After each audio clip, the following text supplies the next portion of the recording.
Our MC Mujin is straight up styling on this squad leader Chulboin.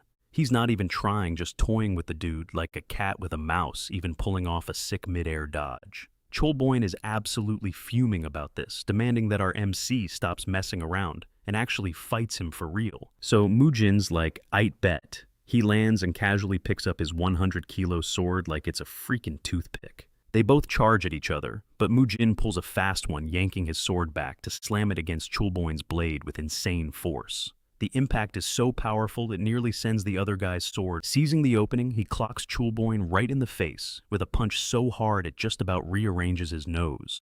The poor guy gets launched backward and eats dirt. Everyone watching is completely shook, because last they checked, this dude was a total weakling. To get why our MC is suddenly built different enough to smoke a squad leader, we gotta rewind to the beginning. See, our MC was originally known as the Divine Demon. He was an absolute beast of a swordsman who found himself throwing hands with 9 of the most powerful sect leaders on a massive revenge tour. His skills with a blade were so legendary and downright terrifying that he could go toe-to-toe with all of them at once. He was dicing them up with such scary precision that they had no idea what was even hitting them. They watched as he picked them off one by one, finally realizing they weren't fighting a man. They were fighting a straight-up monster. Even when the last few survivors managed to pin him down and run him through with a sword to the heart, he just powered through it and sent them all on a one-way trip to the afterlife, cementing his title as the one and only Divine Demon. As he's finally about to check out for good, his whole life flashes before his eyes, and honestly, he feels a wave of relief. He'd done what he set out to do. His mission was finally complete. Our MC remembers being a kid getting jumped by 3 other punks because he was always stirring up trouble in the Murim. His master was the one who saved him that day and eventually started training him. But in the end, that path led him to a life of violence, unaliving people left and right. He starts to wonder if that's all his life amounted to, and in that moment, an image of his late wife comes to mind. The only truly happy moments he ever had were the times he spent with her, but all of that was violently ripped away from him. With tears in his eyes, he questions what the actual point of his life was before finally closing his eyes and embracing death. Suddenly, he's surrounded by a bunch of loud, angry voices and figures he's probably landed in hell, that is, until he opens his eyes. He sees some annoying crew standing over him, talking all kinds of trash. Our MC is beyond confused and has no clue what's going on.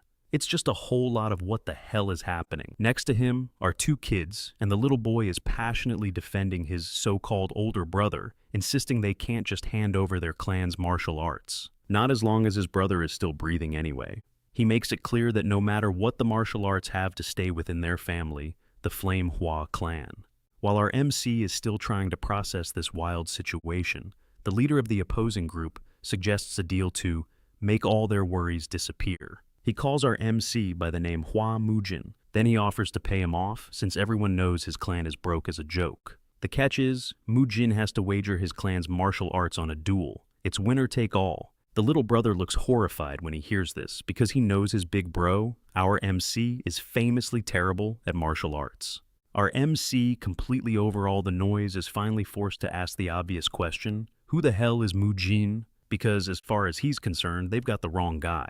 His new little siblings are just baffled by this, staring at him like he's completely lost his mind. Even his rival is like, "Bruh, what did you just say?" Our MC declares that he's the Divine Demon, which just makes the other guy crack up. The rival mockingly suggests that if Mujin's the Divine Demon, then he should call him the King of the Underworld. We find out this annoying dude's name is Dobo. He also happens to be the second son of the very wealthy Hua merchant group. Mujin's siblings are super pissed, thinking his supposed madness is getting worse, and that's why he's spouting all this garbage. Even the head of the Hua merchant group, a guy named Soyon, starts clowning on their whole clan. He's basically saying their family is doomed since their oldest son has clearly gone off the deep end. Mujin stays silent through all this, just trying to piece together what in the isekai is going on. Since he's not saying no, Dobo just assumes he's accepted the challenge and tells him the duel is on. That the duel's set for next month at the Byung Pavilion.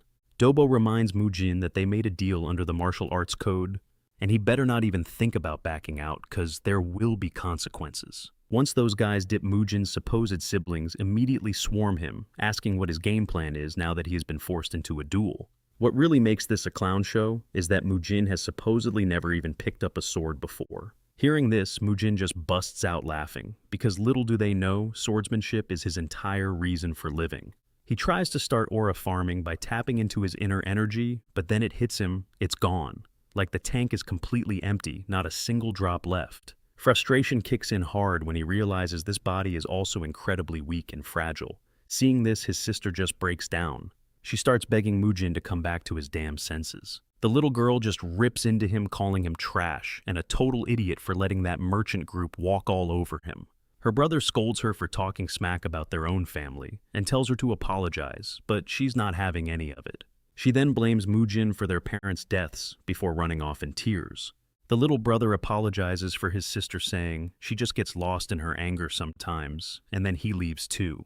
Mujin is just standing there completely lost. He can't believe even little kids seem to hate his guts now. On top of that, they're calling him a madman. Mujin is hella confused because the last thing he remembers is carving his way through the sect leaders, without a shred of mercy. He honestly thought he was supposed to die a peaceful death after that, but somehow he's woken up in this stranger's body. He's so frustrated he just collapses right there on the ground. He's wondering who these kids even are when some weird dude who is apparently his assistant comes running up freaking out and asking why he's outside with such a frail body.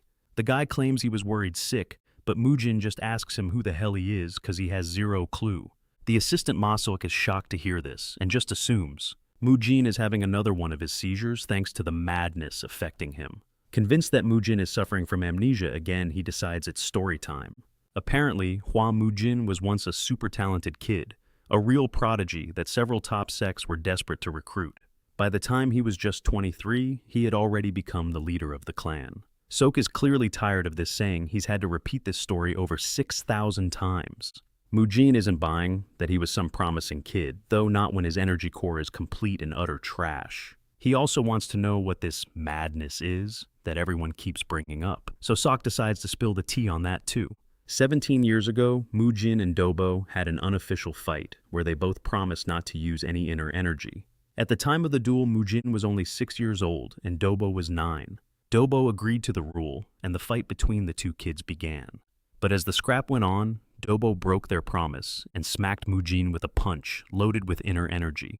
Mujin is obviously disappointed. He calls him out, asking Dobo why he'd used the 7-wound fist technique when they clearly agreed to a simple brawl. No powers involved. Dobo just mocks Mujin, telling him the technique was passed down from the Kongdong sect, and its after effects are seriously no joke. Apparently, Dobo had already tried it on his own cocky older brother, and the technique left him completely bedridden. Since he was pretty happy with those results, Dobo was excited to see what it would basically do to Mujin. So, now Mujin is called a madman because everyone thinks his condition is a side effect from that 7-wound fist strike. Mujin is pissed. The very guy who made him useless is suddenly demanding a duel. The audacity. Mujin then asks Sok how they dealt with Dobo after he crippled him. Sok says that it was Mujin's own father who had to give the final verdict on the matter. See, even though Dobo was his cousin, he was also the son of the Chonghua merchant group, which is considered one of the top 10 major powers in the entire Central Plains. So even after Dobo completely wrecked his son, Mujin's dad just let the guy walk with a simple warning. Mugen is just floored, thinking this man has to be the most useless father ever for forgiving the dude who crippled his own kid. Deciding the whole clan is total trash, Mugen turns to Sok and asks what the deal is with his new parents. Sok explains that as Mujin's condition got worse and worse, his father spiraled into massive debt. He was desperately trying to find any way to cure his son's illness. Then 9 years ago, his mother's sickness got really bad, and she ended up passing away. Just 3 years after that, his father went to join her in the afterlife, basically making Mujin the son who killed his own parents. On top of all that, he pretty much ruined the clan. The family's reputation was completely dragged through the mud. And his siblings, they found themselves in a seriously bad situation. Now all that's left of the family is a mountain of debt, 2 loyal retainers, and just a few martial artists. He's also got his younger brother Hua Dojin and his sister Hua Soyon, and it finally clicks for Mujin why his sister. Soyon said he was the one to blame for what went down with their parents. That night, Mujin dives into the history books left behind by the body's original owner and starts to piece things together. He realizes a whole 30 years have passed since he defeated the 9 sects, and now he's stuck in the body of a supposed madman with no energy core. Since our MC has zero regrets about his past life, he decides to fully commit to being Mujin and help these poor kids out. He knows, however, that the Chunghwa merchant group is going to be a huge pain in his side. After all, they were the ones who destroyed this body and wrecked the clan to begin with. The first thing on his agenda is to prep for the duel he's got against Dobo next month. Since this body is total garbage, he figures he has to rebuild it from the ground up, so he sits down to meditate. He starts everything from scratch, like a complete beginner, remembering how hard it was to cultivate in his old life. But this time, things seem to be going ridiculously smooth, all thanks to this body's overwhelming and totally cracked natural talent for martial arts. Mujin taps into the body's insane energy, pushing it to the max until a brilliant golden light floods the entire room. A moment later, Sok and the retainers hear him screaming and struggling, and they immediately rush into his room. They find him sprawled on the floor, and one of the retainers jokes that he's dead before checking Mujin's pulse. He's shocked to find that it's actually stronger than before, but then Mujin suddenly grabs him by the collar. He demands to know why his body is being ripped apart by immeasurable pain just from trying to form an energy core. The retainer is completely baffled by this, so Mujin asks him again. He wants to know if there's some kind of special constitution this body has. The retainer then reveals that his constitution is the heavenly martial body. Apparently, it's an extremely rare heroic constitution that's said to be chosen by the heavens themselves. Another wave of agony hits Mujin, and he finally figures it out. This body's constitution is the literal polar opposite of his demonic arts. A body filled with pure righteous energy will feel unimaginable pain when it tries to channel demonic techniques. Mujin screams in agony, wondering why, out of all the bodies out there, he got stuck with one that's basically cursed to reject him. He knows things are looking real bad, especially since the duel is just a month away. Lying there in pain, he glances over and asks Sok who the two men with him are. Sok tells him the man in green is the chief steward Dobiak Shin, and the man in red is an elder named Ju Huan Bong. As soon as he hears the name Ju, something from his past life clicks into place. But the pain he's feeling is just too intense, and he ends up passing out. 3 days later, Mujin finally manages to get to his feet. But Sok is immediately worried, telling him he's not taking nearly enough time to rest. Mujin's completely over being bedridden, especially with a duel coming up, so he tells Sok to get him some swords like yesterday. Sok almost bursts out laughing when he hears this because, the clan is literally struggling to put food on the table.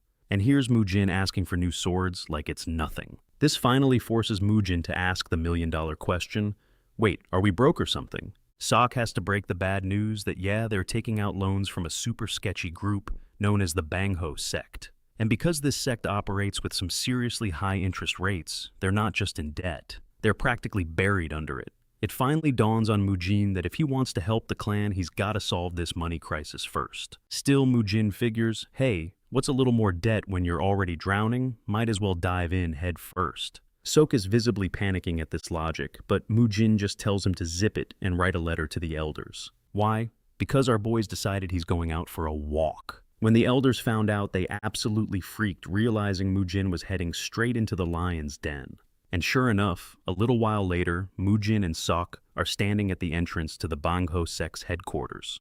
Mujin tells the absolute unit of a bodyguard to let his boss know he's here for a chat, but this dude Kang Noho has zero chill. He basically tells Mujin to get inside and gamble if that's what he's here for, otherwise get lost. Mujin keeps insisting, which starts to seriously tick Kang off, so Sok quickly jumps in telling the guy to take it easy. He tries to smooth things over by saying Mujin's not quite right in the head, but the tension keeps rising until the sect's vice master Ma Jumbo shows up. He rolls in demanding to know what all the commotion is about. Kang just points and tells his boss that this kid is insisting on meeting the top dog. Ma asks him why, and Mujin, cool as a cucumber, says he's here to ask for more loans. Ma just chuckles, telling Mujin he doesn't need to see the big boss for something so simple, and invites him into the building. Soon, Mujin and Sok find themselves being led deeper into the compound, crossing a long wooden bridge, all while being escorted by a bunch of mean-looking, fully armed swordsmen. Sok's getting some seriously bad vibes and tells Mujin they can still bail before things get messy. But Mujin's not having it, saying they've come this far, and there's no turning back now.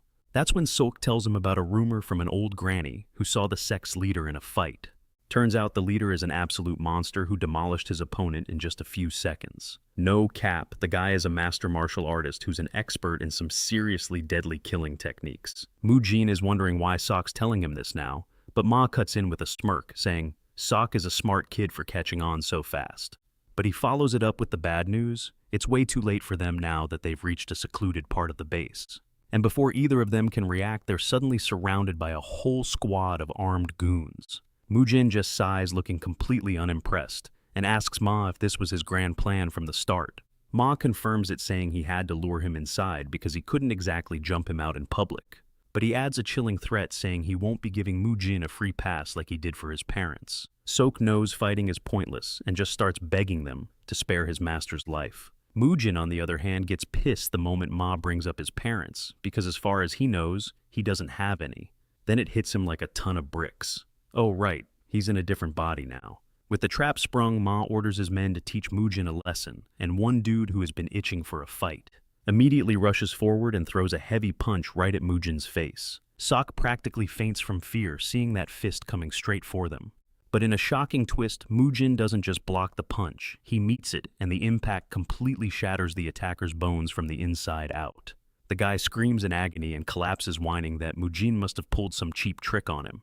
Mujin just scoffs, teasing him. You're a big guy, but your bones are surprisingly soft. This whole encounter makes Mujin realize that he can't just brute force his way through everything with his old power. Ma is pissed his men are wasting time and screams at them to finish Mujin off already, so another swordsman comes charging at him with his sword drawn, but Mujin easily sidesteps the attack, figuring out that staying mobile is the key to winning this. Since he knows he's outclassed in raw strength, Mujin uses his insane agility to dodge and then smashes a headbutt into the guy's face, completely caving it in.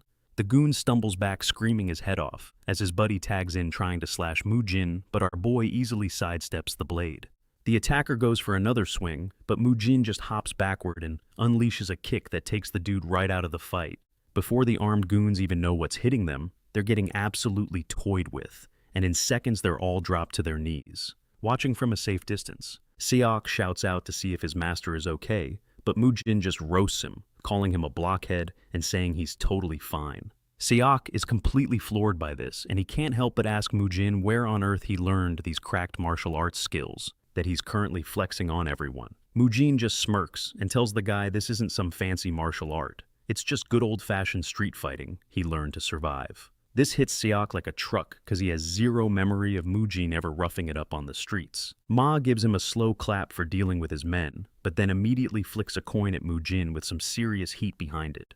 The coin zips past Mujin's head by a hair, but the pressure wave alone is enough to shock him. Ma then angrily tells his boys to get lost. He's gonna handle this punk personally. Mujin is totally confused by all this hostility.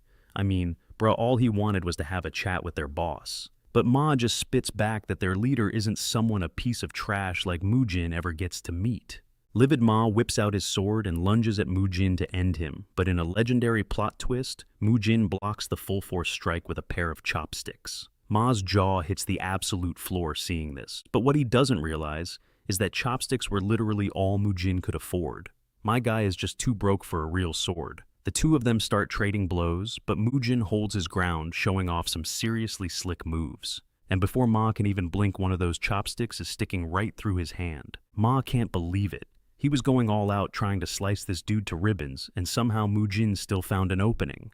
While Ma is freaking out, Mujin's just having the time of his life, casually telling him he's gonna regret the day he dissed a pair of chopsticks. Next thing he knows, Ma's getting styled on by dinner utensils and his brain just can't compute. He was so sure Mujin was just some weakling who couldn't use chi, so he's left wondering how this guy got so terrifyingly strong, especially in such a short amount of time. Ma's coping hard, refusing to believe this is the same dude he once knew. Mujin keeps poking holes in his body with the chopsticks, while telling him his skills are absolute garbage. Not about to take an L to some freaking chopsticks, Ma leaps into the air, aiming to finish Mujin off for good. He's getting ready to drop his ultimate move. Even with Ma looking like a final boss in the sky, Mujin looks completely unfazed, not scared one bit. He effortlessly dodges Ma's big attack, leaving the guy completely vulnerable. Ma is left just spiraling, wondering how Mujin could be hiding this much power without him ever knowing. Mujin then lands a devastating punch to his gut that completely shatters whatever shred of pride Ma had left. With the reek of fear pouring off Ma's body, Mujin repeats himself about wanting a loan, but this time, he says it with a deadly and terrifying look that screams he's not asking again. After getting the beatdown of a lifetime, Ma finally decides to sit down and talk with Mujin. As they talk, even his guards find themselves bowing respectfully to Mujin. A totally humbled Ma just asks Mujin what he wants to know. Mujin gets straight to the point, asking why his sect is offering his family a loan without any collateral. He says he can smell something sketchy about the entire deal. Ma tries to play it off, claiming they have no shady intentions at all. He insists that Mujin is just overthinking everything. But Mujin isn't buying that garbage for a second. He can practically feel the fear rolling off Ma from where he's sitting. So Mujin asks him again this time, warning him to think very carefully about his answer if he doesn't want to get punished. Realizing Mujin has zero chill and is not messing around, Ma finally cracks and spills everything. Their orders came directly from the Chonghua merchant group. Mujin isn't even a little surprised by this, since he already knew the group had a hand in it, so he presses Ma for details. He wants to know exactly what kind of shady deal they cooked up with the Chonghua group. Ma is looking hesitant to spill the tea, but Mujin makes it crystal clear that if he goes down protecting this merchant group, absolutely nobody is going to mourn him. Taking Mujin's not-so-subtle advice to heart, Ma finally confesses that the merchant group gave them an order to loan Mujin's clan any amount of cash they asked for, but with a ridiculously high interest rate slapped on it. The trade-off was that once the Hua clan goes belly up, the Bangho sect would get to snatch up all their land after they're yeeted from the game. It all clicks for Mujin now. The family land was the bait they were using the whole time. Mujin then grills Ma, asking what the 300 gold coins he wants to borrow would balloon into after just 1 year under this garbage contract. Ma admits that the 300 gold would skyrocket to a whopping 5,000 gold coins for repayment, which has Mujin looking absolutely disgusted.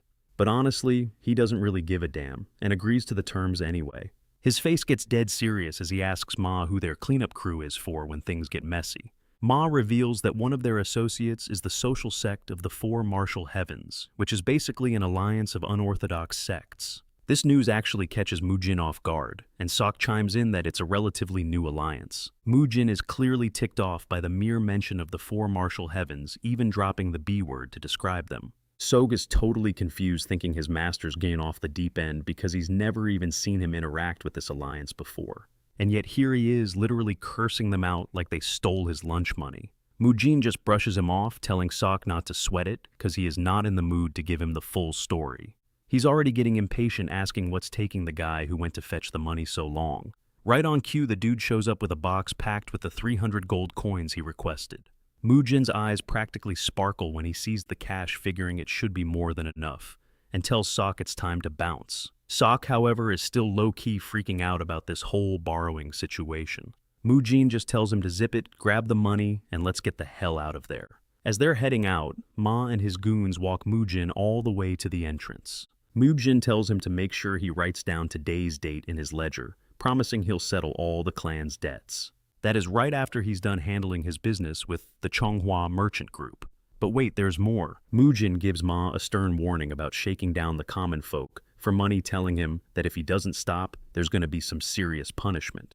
Ma says he gets it, but you can tell he's secretly fuming. No cap, he's just counting the seconds, until Mujin's plan blows up in its face. A little while later, Sok and Mujin get back to the estate and are met by the two elders. They instantly start panicking when they spot the blood splattered on Mujin's clothes. He just reassures them it's not his, and when they ask what went down at the sect, he casually says he just went to get a loan. Mujin explains that the clan is broke and they need cash to feed their warriors, otherwise the few they have left will dip. The elders are having a hard time believing the sect actually loaned him the money and straight up assume he must have stolen it. Mujin tells the elders that the sect wrote everything down in their ledger, just like he told them they would. He then tells the elders that their only job is to look after his little siblings and make sure they have plenty of food and decent clothes. After laying out his orders, he wishes them good luck and just walks off. Mujin then heads over to his parents' memorial room, but since he was an orphan in his last life, he's got no clue what he's supposed to say. He finally musters up some words, telling them the money situation is handled and promising he'll take good care of his siblings. And with that, he tells his parents they can finally rest easy in the afterlife. He also makes sure to add that he's about to absolutely wreck Dobo for having the nerve to challenge him to a duel. He has no idea, but Soyon and Dogan are watching him, and the little kids look totally impressed by their big bro. Later, Mujin puts in an order for 3 new swords weighing 50 kilograms, 80 kilograms, and 110 kilograms. The servants who haul the swords in look like their backs are about to snap, but Mujin is just hyped that his new toys are finally here. Sok has to ask him what in the world he's planning to do with these heavy-ass swords, and Mujin just grins. He says he's gonna do the one thing you do with a sword, which obviously is to swing it. Super hyped, Mujin reaches for the 50-kilogram sword, planning to kick things off with it. However, his smile totally vanishes when he realizes the blade is way too heavy for him to even lift. He decides this body is complete trash, but since giving up isn't an option, he figures out he can at least budge it a little.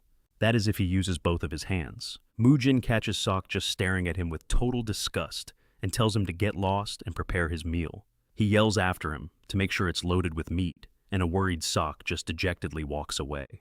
Left alone with the sword, Mujin feels the pressure mounting. He's only got 2 weeks to grind his heart out before the duel. The thing is, his body's constitution, the heavenly martial body, is the complete polar opposite of the demonic arts. The very same techniques his old master taught him. He figures out that his only real option is to learn the martial art that belonged to his master's friend. Known as the Peerless Nine Swords, he refuses to quit and just starts forcing the sword through the motions inside. Meanwhile, Dobo's getting an update. He's just been told that Mujin wrecked the Bangho boys so badly that they won't be able to move for 2 whole weeks. Dobo's pretty shocked to hear this since Mujin doesn't have an energy core to pull off something like that. An evil smile spreads across his face. He starts plotting something seriously sinister for their upcoming fight. Dobo is also getting pretty damn excited to see what kind of power Mujin is hiding when they finally face off in their duel. In the meantime, Mujin kicks off a training regimen that can only be described as hell on earth. He theorizes that since this body is blessed by the heavens, he should be able to push it far beyond its normal limits. Throughout his insane training, Sok is always there, preparing anything and everything he could possibly need. Mujin truly believes that with all these preparations, he'll finally get the chance to begin his training for real. He picks up the 50-kilo sword and starts swinging it around. Remembering what his old master taught him, he nails the first form and doesn't waste a second before moving on to the next. His master's words ring in his head. No matter what weapon he might face, he would always emerge victorious. As his training session continues, he can feel his body starting to get totally overwhelmed, but he knows he's got to just endure it.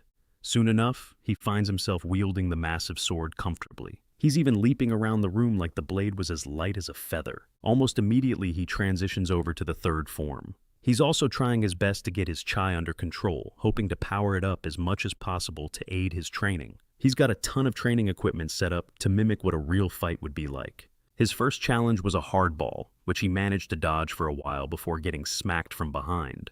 After that, he goes up against spiked bamboo, and using the fourth form of his sword style, he cuts them all down. On the surface, his sword skills might look pretty simple, but it's actually incredibly dangerous and can slice through a whole bunch of stuff.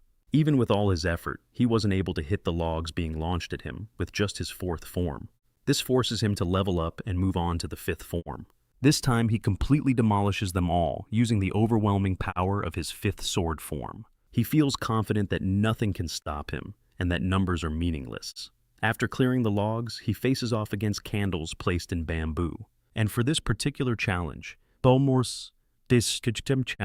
he swung his sword so fiercely that the sheer force of the wind blew out every single candle at once. Once he gets past this, he knows his next step is to go outside where he can properly use his seventh form. Unleashing his powerful seventh form, he breezes through that challenge too, and in no time at all, he's reached the ninth form.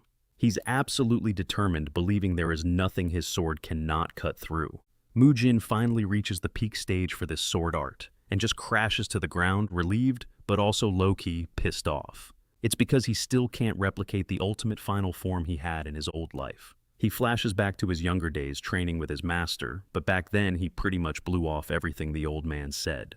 He figured his master's buddy was just capping, talking about some totally impossible legendary feats. We're talking about the ability to slice through absolutely anything with just... His master even admits that the whole thing sounds pretty insane, but he just can't let his friend's martial arts fade into nothingness, especially since he couldn't even master it himself. He needs Mujin to carry the torch for him, revealing that his late friend was the only swordsman who could actually go toe-to-toe with him on an equal footing. But here's the real kicker. The guy had zero chi. Mujin's master speculates, though, that it was a possibility that his friend was using some next-level movement arts. Since nobody in his own sect could get the hang of it, he tried teaching Mujin's master, hoping to pass the technique on to someone worthy. Hearing this whole wild story, Mujin just busts out laughing, completely clowning on the technique. But his master ain't having it, and flicks him so hard on the forehead, it probably left a dent in his skull. He lays down the law, telling Mujin he's gonna do exactly as he's told, leaving our boy no choice but to accept his master's orders. The master told him that after practicing the sword art 1,000 times, his body would literally start to transform. Hit 100,000 reps, and his chi would start flowing directly into his blade.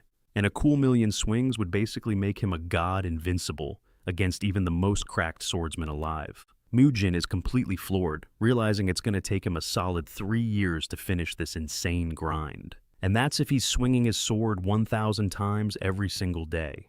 This makes Mujin wonder if his master's friend was truly on his level, but the old man says he honestly has no idea. He's pretty damn sure, though, that if they had ever gone all out, one of them wouldn't have walked away, which gets Mujin super curious. He starts wondering what kind of legend this friend was before snapping back to reality, thanks to several hard slaps from Sok. Mujin quickly realizes he's got a mountain to climb since he passed out after doing the move just one single time.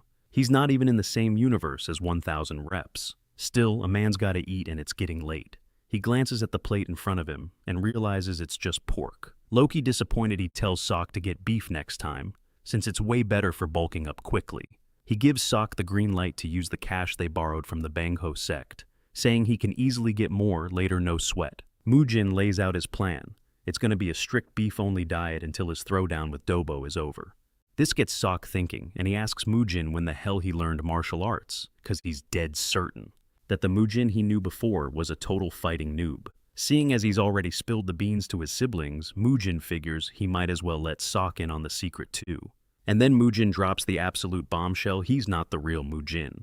His true identity is the divine demon. Sok just assumes he's messing with him, spewing some nonsense straight out of a fantasy novel. Sok says his only real worry is that Mujin will suddenly lose all his memories and just vanish on them one day. But Mujin grabs him, promising that he ain't going anywhere until their clan is the undisputed #1 in all of Sichuan. Besides, it's not like our MC has a packed schedule or anything. Sok jokingly calls his master out for talking big, but that just earns him a painful flick to the dome. After their chat, Mujin tells Sok he can dip, and he does. Meanwhile, in the shadows, the two shady clan elders are plotting to snatch the kids and make a run for it before the big duel. They're betting everything on Dobo absolutely destroying Mujin, which would leave the clan wide open for a hostile takeover. A little while later, we see Mujin has been grinding like a madman. He can now casually lift the 70-kilogram sword with one arm. The problem is, his technique is still super sloppy, and the clock is ticking. He's only got 1 week until the fight. He's dripping sweat in the training hall when the kids pop in. Mujin immediately tells them to get out. He warns them it's dangerous, but the kids just say they're worried about him. They've seen him pushing himself past his breaking point for days on end. Soyon feels a pang of guilt, thinking this is all her fault, and tries to tell him that she never really meant what she said, because she was just plain angry. The sight of these two kids totally reminds our MC of his girl's siblings from his past life, so Mujin gives him a gentle pat on the head. He tells them straight up that everything's gonna be all right. The kids immediately start copying Mujin, totally gassing up his killer posture. Watching them bicker about who's right or wrong hits different, reminding him of his own tough training days with his master, and how brutal it was. Then boom, it clicks. The absolute key to the Peerless Nine's sword is all in the breathing technique. After this realization, Mujin looks at the kids and declares he's absolutely going to win, no questions asked. He shoos them off to their room, and while the kids are low-key worried, they figure he's got it under control. As soon as he's by himself, Mujin kicks off the breathing technique, putting everything he has into each swing of his sword. This new breathing method lets him unleash all his stored-up internal energy in one massive burst. Before he even realizes it, he's already mastered the concept of the movement arts, which is a type of chi art. It's a discipline where you basically build up your internal energy by just moving. The thing is, movement arts are usually seen as some low-tier stuff, so most people don't even give them a second look. But by combining it with his breathing, Mujin can now swing his sword like it's nothing. He's got more than enough juice now to slice a whole statue clean in half. Meanwhile, Zhao Huanbong is grilling Sok about Mujin's sudden 180. Sok tries to chalk it up to that one Wu-Dang session he had, but Zhou isn't buying that for a second. He orders Sok to keep an eye on Mujin and report back on anything and everything he sees. So Sok heads over to his master's training spot, only to find the place is an absolute wreck. He tries to tell him that his meal is ready, but Mujin just sounds disappointed. He complains that the training room is way too cramped for him to go all out. Because of this, Mujin announces he's taking over the main training hall from now on. Mujin strolls into the main training hall like he owns the place, and immediately all the warriors training there stop and stare.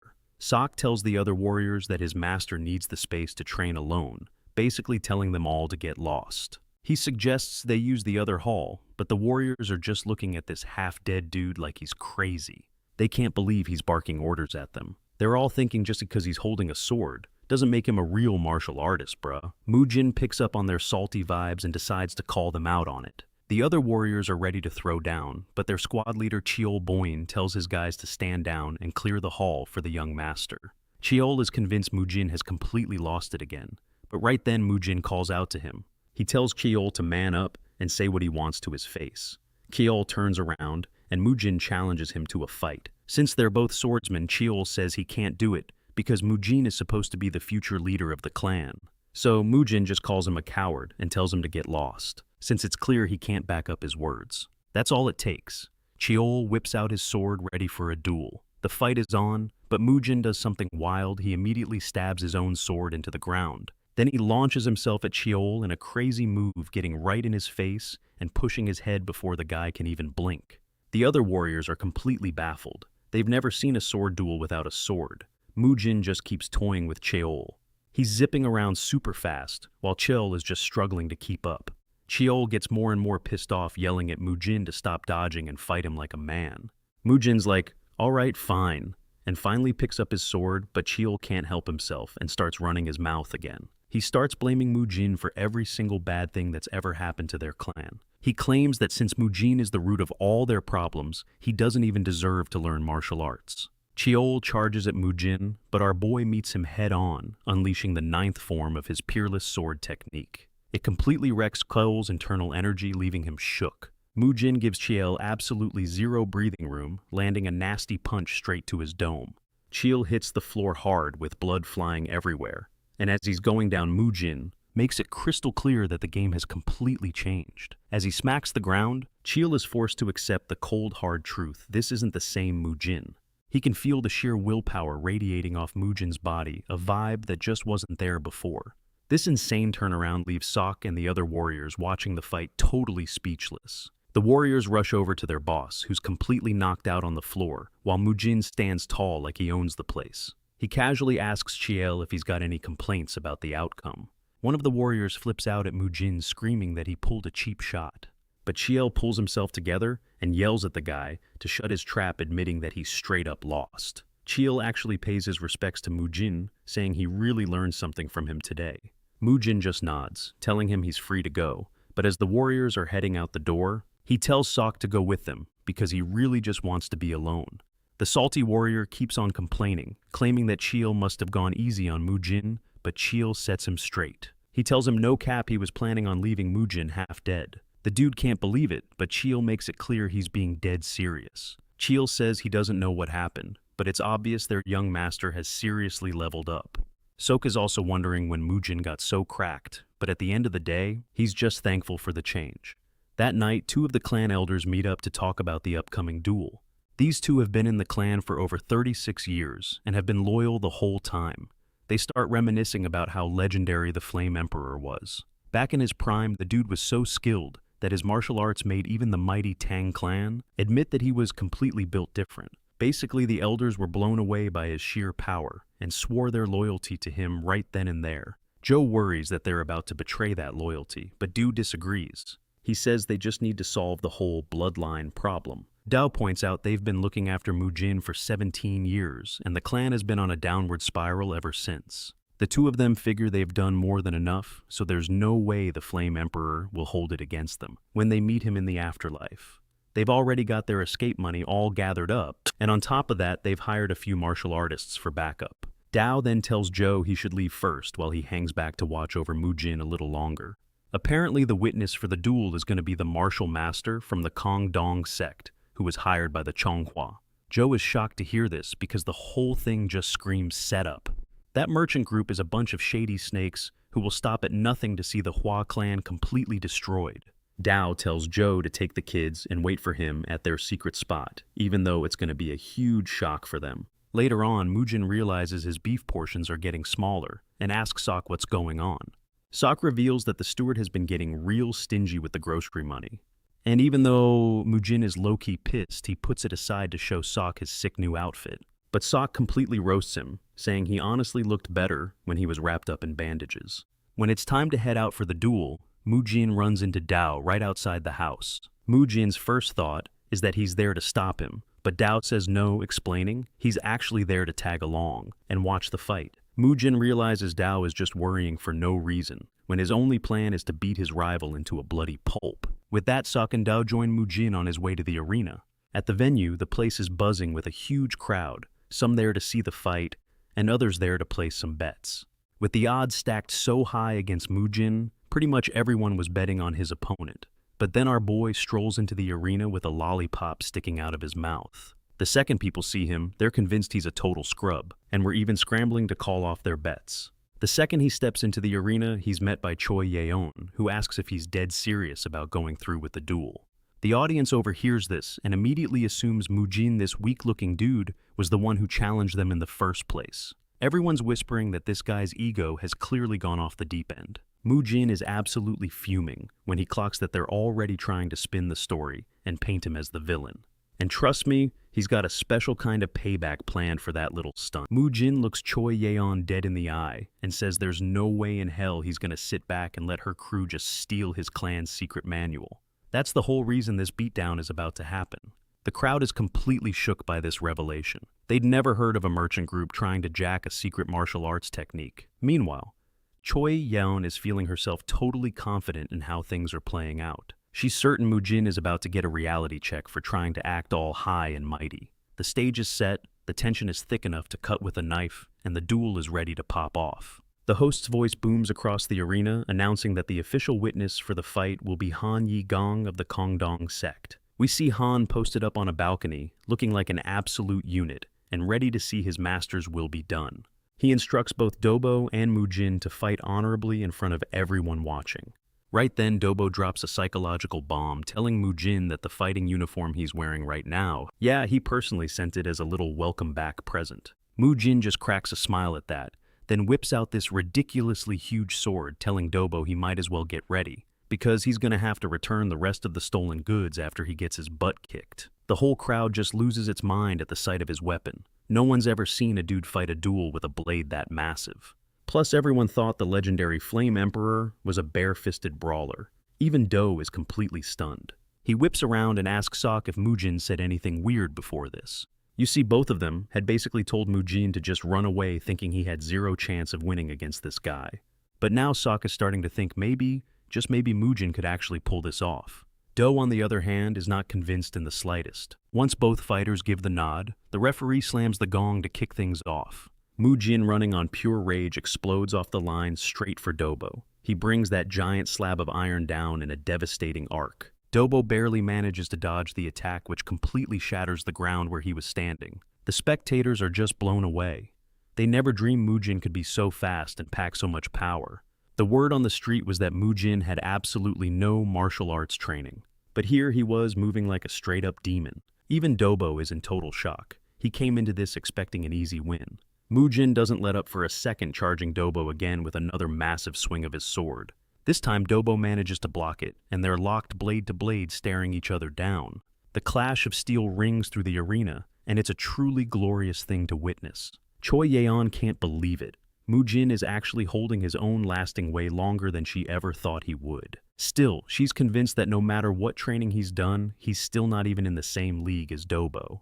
Mujin keeps the pressure on, swinging his massive sword at Dobo, who uses his insane agility to dodge every single strike. As the fight continues, Dobo finally spots an opening and lands a clean counterattack that sends Mujin stumbling backward. He swears he's going to leave Mujin in a much worse state than before, completely confident that he knows exactly how to shatter a man's spirit. Watching from the balcony, Do admits that he's actually pretty impressed. He's surprised by how well Mujin is hanging in there against such a tough opponent. Sok then leans over and tells Do, "Bruh, you think this is impressive? Mujin hasn't even played his trump card yet."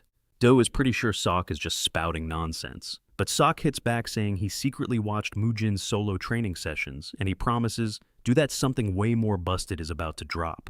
As the brawl gets more intense, it dawns on Mujin that his raw power is basically a mirror image of Dobo's right now. This makes him low-key question the whole training regimen. But honestly, he isn't worried, because it doesn't matter how cracked his opponent is, he's built different and always wins.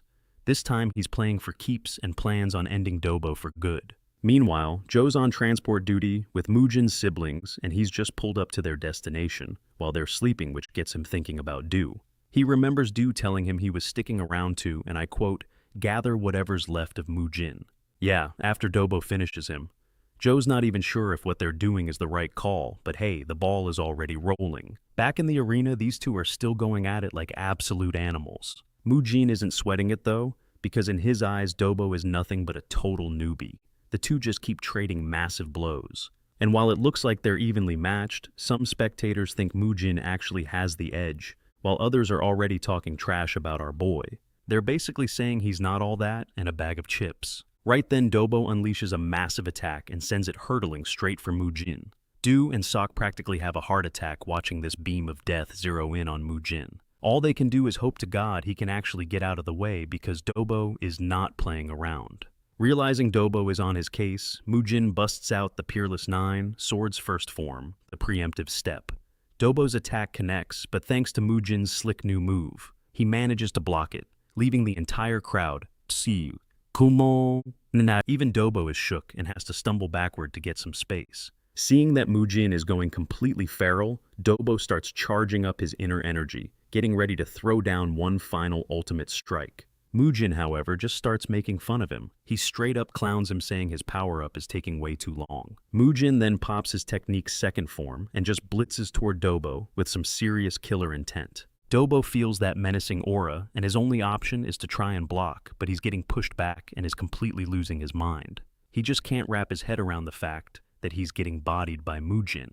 Dobo pours every last ounce of his strength into holding off Mujin's blade, but before he can even blink, his own sword completely shatters into a million pieces. Mujin's blade slices right through, landing a nasty gash on Dobo. Dobo gets sent flying to the ground as Choyan screams his name in pure agony.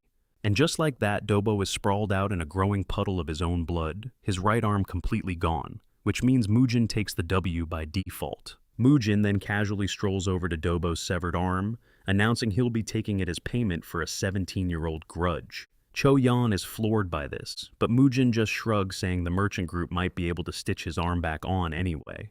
Han leaps down from the stands to check on Dobo's condition, as Choyan also rushes over to his side. That's when Han reveals that Dobo's energy core has been completely shattered. Han glares daggers at Mujin, asking him if he really needed to be that extra. Mujin plays dumb, asking Han what he's even talking about, and Han snaps back that there was a huge skill gap between them. He says the fight was basically decided a long time ago, so the extra damage was just overkill. Mujin's like, "Oh, you got a big mouth, so you want to talk." He then fires back, asking if it was really necessary to use the 7-wound fist on the head of a 5-year-old kid who had zero martial arts training. With pure unadulterated rage in his eyes, Mujin tells Han that what he just did wasn't a fight, it was closing the book on a grudge. A grudge he's been nursing for the past 17 years. Mujin isn't done, adding that this is just the down payment for everything they did to the Hua clan. With some serious malice, he tells Han and his goons to get ready. Choyan just collapses to her knees, sobbing. She swears on her life she will make Mujin pay for what he's done today. As Mujin walks off the stage, the crowd goes absolutely wild, cheering for his victory, because they just saw him completely dismantle Dobo. On top of the insane spectacle they just witnessed, they also realized that the sword style he used was something they had never seen before, like ever. The streets are absolutely buzzing, because a brand new martial arts goat has officially entered the chat. Do and Sok sprint over to find Mujin, who just casually tells them it's time to pack it up and head home. But as he's walking off, he hits him with a quick U-turn, asking Do if he blew through all the gold he was given. Looking sketchy as hell, Do stammers that there's still a little bit left. Mujin just sighs, saying he might have to pop over to the Bangho sect to borrow some cash. Then his entire vibe shifts, and he tells he doesn't give a damn if Joe and the others want a dip.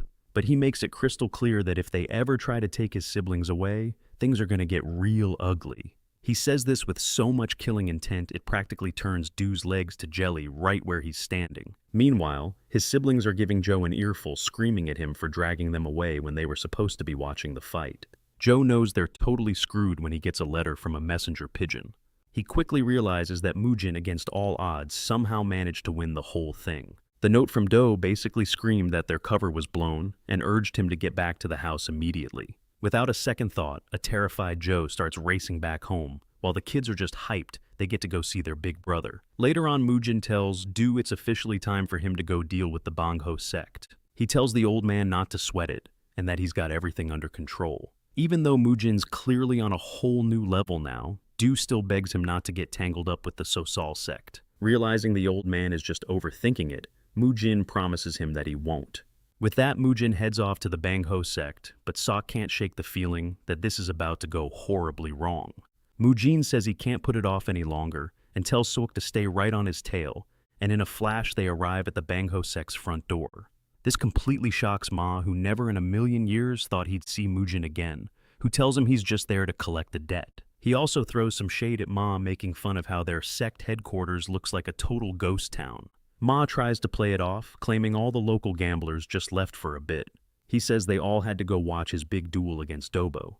Mujin's like, "Oh really? So everyone went to see my fight, huh?" He then asks if they ran a betting pool on him, knowing damn well they must have given him some ridiculously high odds.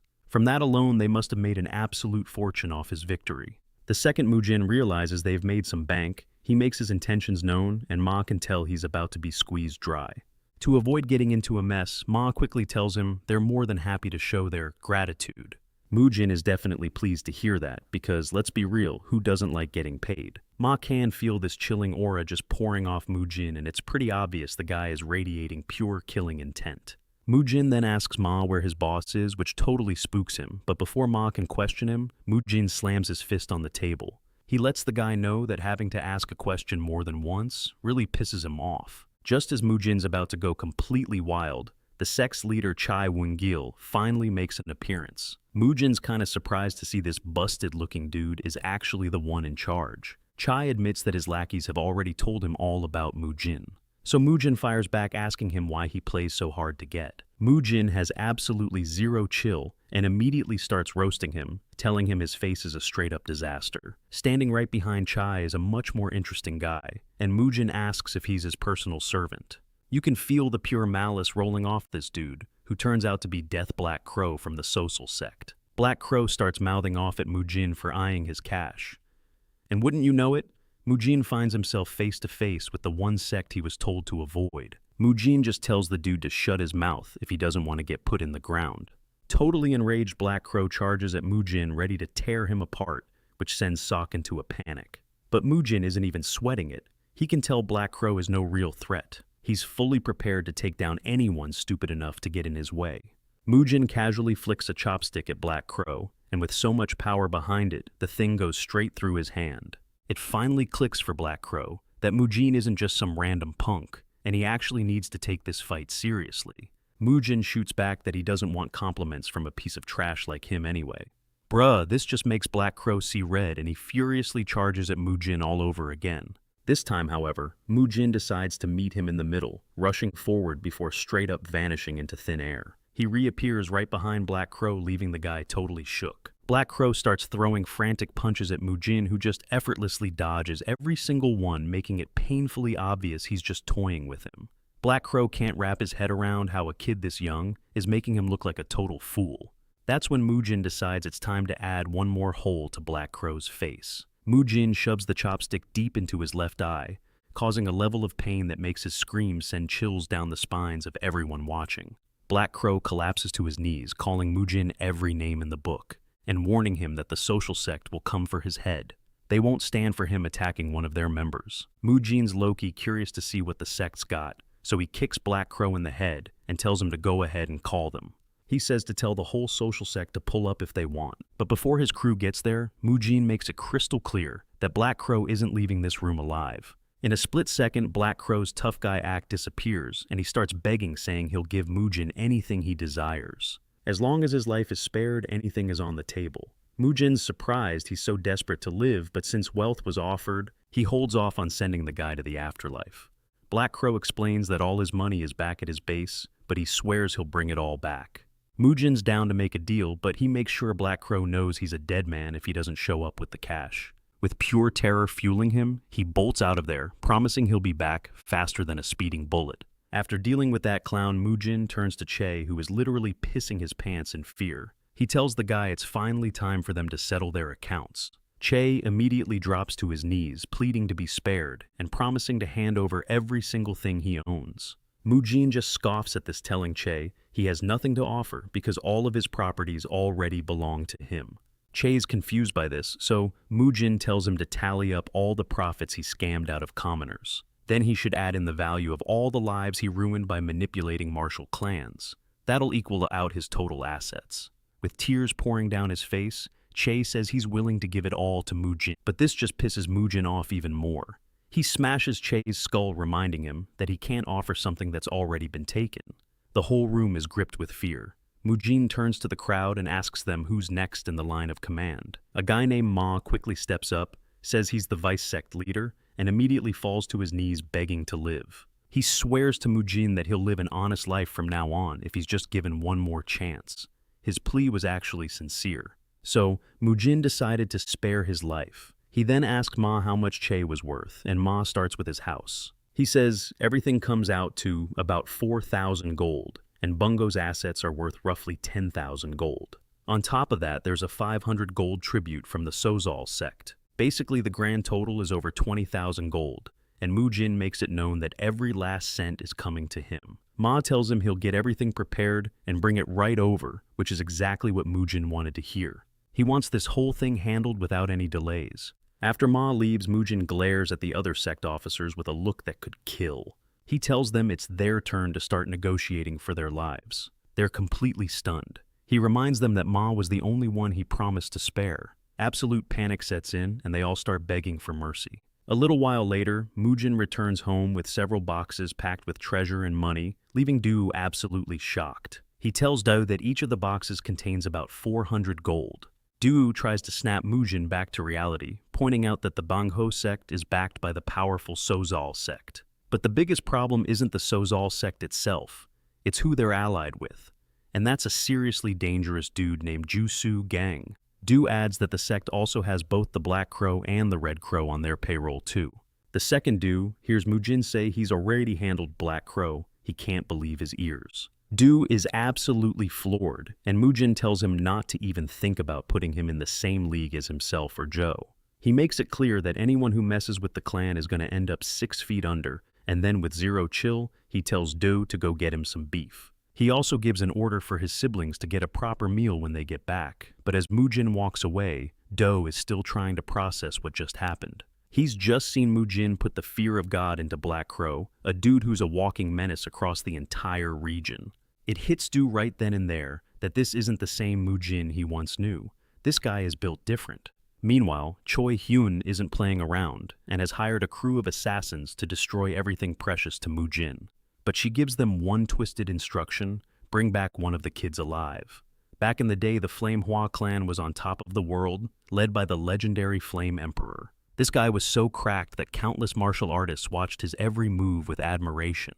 And he even got shoutouts from other top dogs. We're talking props from the super prestigious Tang clan of Sichuan. In just one generation, the Flame Hua clan became a force that absolutely no one could afford to ignore. Even the most elite martial artists would think twice before starting beef with them. Because of this, there was a time when the people of Xichong would go absolutely wild cheering whenever clan members were just walking down the street. But after the Flame Emperor passed away, the next leader turned out to be a total letdown. And because of his weakness, the Flame Hua clan's reputation started to tank. People who had been fiercely loyal began dipping out one by one. With this, the memory of the emperor who once commanded the world became fractured between those who remembered his glory and those who didn't. But one fact remains undisputed: the man was an absolute legend. thanks to the insane aura Mujin now carries. When he walks, the elders start low-key, comparing him to the late emperor. It isn't long before some battered warriors stumble in, telling Du that assassins jumped them out of nowhere. Apparently, Elder Joe and a handful of fighters are the only ones left holding the line against the attackers. The moment Du hears this, his blood runs cold, realizing the two kids are in serious trouble, and he tells a warrior to go find Mujin immediately.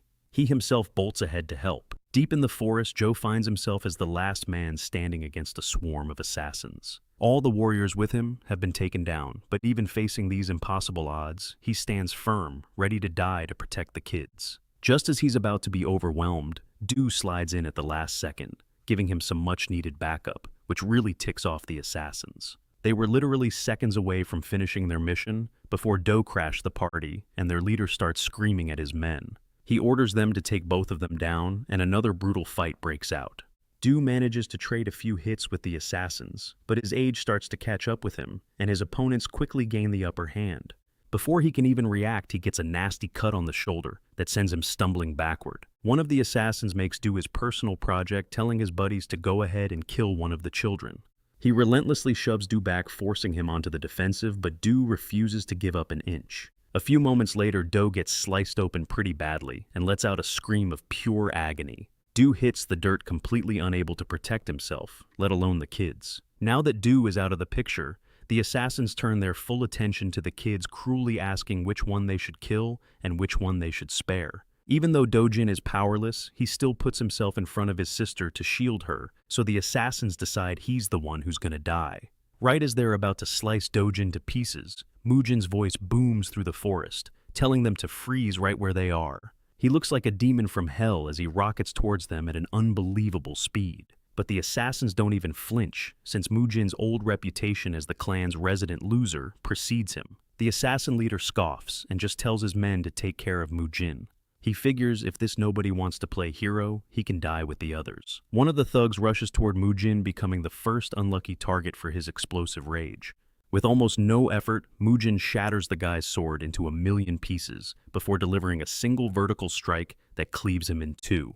Without even wasting a second, he blows past the bisected body and charges straight for the rest of the assassins. The second they see how unbelievably OP he is, the leader starts to panic and yells for his men to swarm him. He screams at them to attack Mujin all at once. The whole squad tries to jump him, but before they can even get close, Mujin whips out the Peerless Nine Sword's 5th form.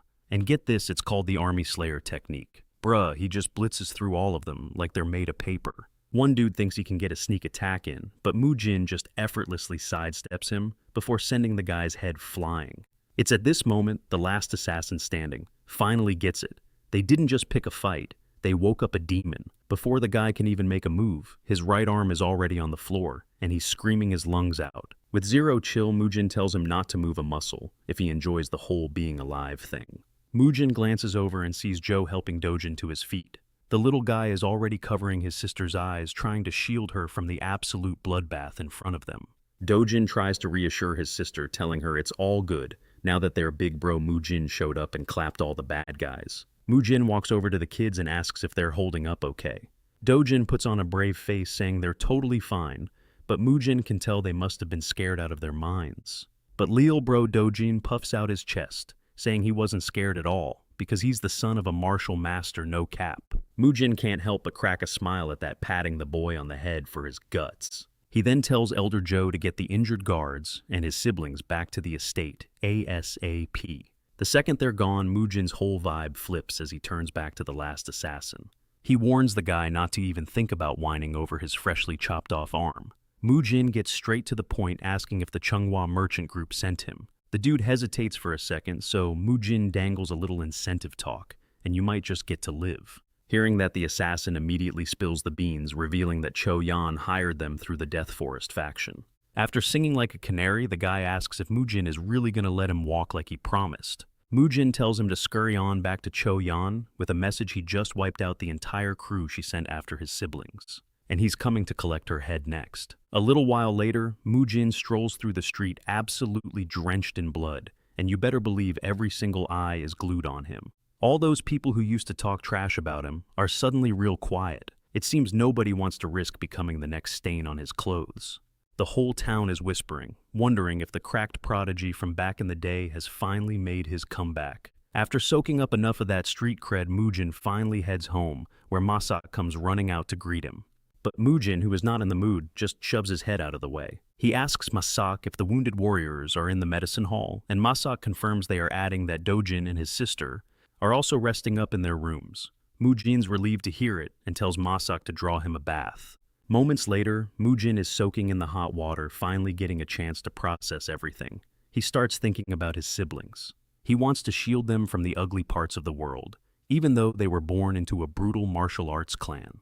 He just feels it's wrong for kids to be exposed to that kind of cruelty at their age, but at the same time he's worried he's just projecting his own past trauma onto them. The next day he makes his way to the medicine hall. Mujin finds Elder Joe and asks him straight up for the Red Flame art manual. Joe is visibly shook by the request, and Mujin immediately calls him out on his reaction. When Joe asks why he needs it, Mujin instantly realizes the old man is afraid he's going to relapse. Go berserk and tear the place down again. Joe quickly tries to deny that's what he's thinking, but Mujin just explains that he's planning to train on his own, especially since Joe is pretty much benched for now. Mujin can low-key tell that Joe doubts his self-control, but the old man won't admit it. Mujin tells him not to worry. He gives his word that he's not going to have another meltdown. Seeing that Mujin is dead serious and not planning on going postal, Joe finally hands over the manual. But as soon as Mujin is gone, Joe starts second-guessing himself, wondering aloud if he just made a huge mistake. By handing Mujin the manual, Do tells him not to sweat it, especially since Mujin has been absolutely slaying it with the Do says no, Mujin is the sole reason they managed to survive when those assassins jumped them. He also adds that Mujin looks completely cured, convinced the Taoist treatment is actually working. Joe is on board agreeing. The treatment is a success, but he's also low-key, wondering if it's somehow buffing his martial arts skills. Do points out that Mujin's sudden glow-up is definitely something to keep an eye on. He thinks Mujin must have had some crazy destiny-altering encounter because it's the only thing that explains this massive power-up. Joe is just hyped about how things are going, feeling like the clan's long losing streak is finally coming to an end. Meanwhile, over at the training grounds, Mujin gathers his siblings for a training session. Mujin breaks down the whole training concept for them, explaining they need to learn to move like water. He casually mentions that it's a fundamental movement technique he actually developed himself, based on his countless experiences in real combat. The two of them are totally shook when they hear this, and Soyon jumps in expressing her utter confusion since Elder Joe always claimed that Mujin had zero real-world fighting experience. Dujin can't believe his sister has absolutely no chill and is just putting him on blast like that. Mujin just brushes it off, saying enough with the boring talk, and tells the two of them to come at him. He wants them to use that basic fist technique they have supposedly learned. They both strike a pose and rush Mujin at the same time, but their movements are so whack that Mujin is just incredibly disappointed. Their garbage performance makes Mujin wonder if they're even from a martial arts clan to begin with. He realizes they don't even have the basic fundamentals down for it to be considered martial arts. Getting hella frustrated by their pathetic display, he just tells them to stop. He calls it a day for training, lying that his head hurts, which leaves his two siblings completely baffled. They're thinking, bruh, we didn't even touch your head. So Mujin has to keep up the lie, telling them they're actually way more skilled than he first thought. He says that for now, all they need to do is build up their physical strength before they can even think about learning any advanced moves. After his siblings are gone, it hits Mujin that he's got a massive job ahead of him, and it's not going to be easy at all. It makes him think his own master must have had a hell of a time training him too. Still, Mujin is dead set on bringing the clan back to its former glory. He feels like it's his fault things went south in the first place, so it's on him to fix. On top of all that, Mujin has a personal score to settle with the one person he couldn't defeat in his past life. Fueled by this new resolve, Mujin grabs his sword and starts his solo training grind. He immediately notices the sword feels ridiculously light in his hand, and he can tell his speed is cranking up. With every single repetition of his sword forms, he's getting noticeably faster. A few days pass, and Do and Joe finally report back for duty. Mysak tells him they've handled everything he asked, giving them props for a job well done, but Mysak was clearly expecting more. Mujin angrily snaps back, reminding him what would have happened if he'd been even a second later before turning to warn the elders. He tells them straight up that they'll die if they ever pull a stunt like that again. The two immediately get the message and bow to Mujin, apologizing for being so damn foolish. A moment later, the Taoist who supposedly treated Mujin, a guy named Do Young-soo, shows up. Mujin has no idea who this dude is, and has already started clowning on him, before Maisak quickly explains this is the Taoist who healed him. Maisak tries to do damage control, apologizing to the old man, and saying Mujin hasn't fully recovered yet, which is why he's acting out. But Mujin isn't having it, and basically yeets him for talking smack. Realizing what's happening, Mujin decides to just play along and apologizes to the old man for not recognizing him.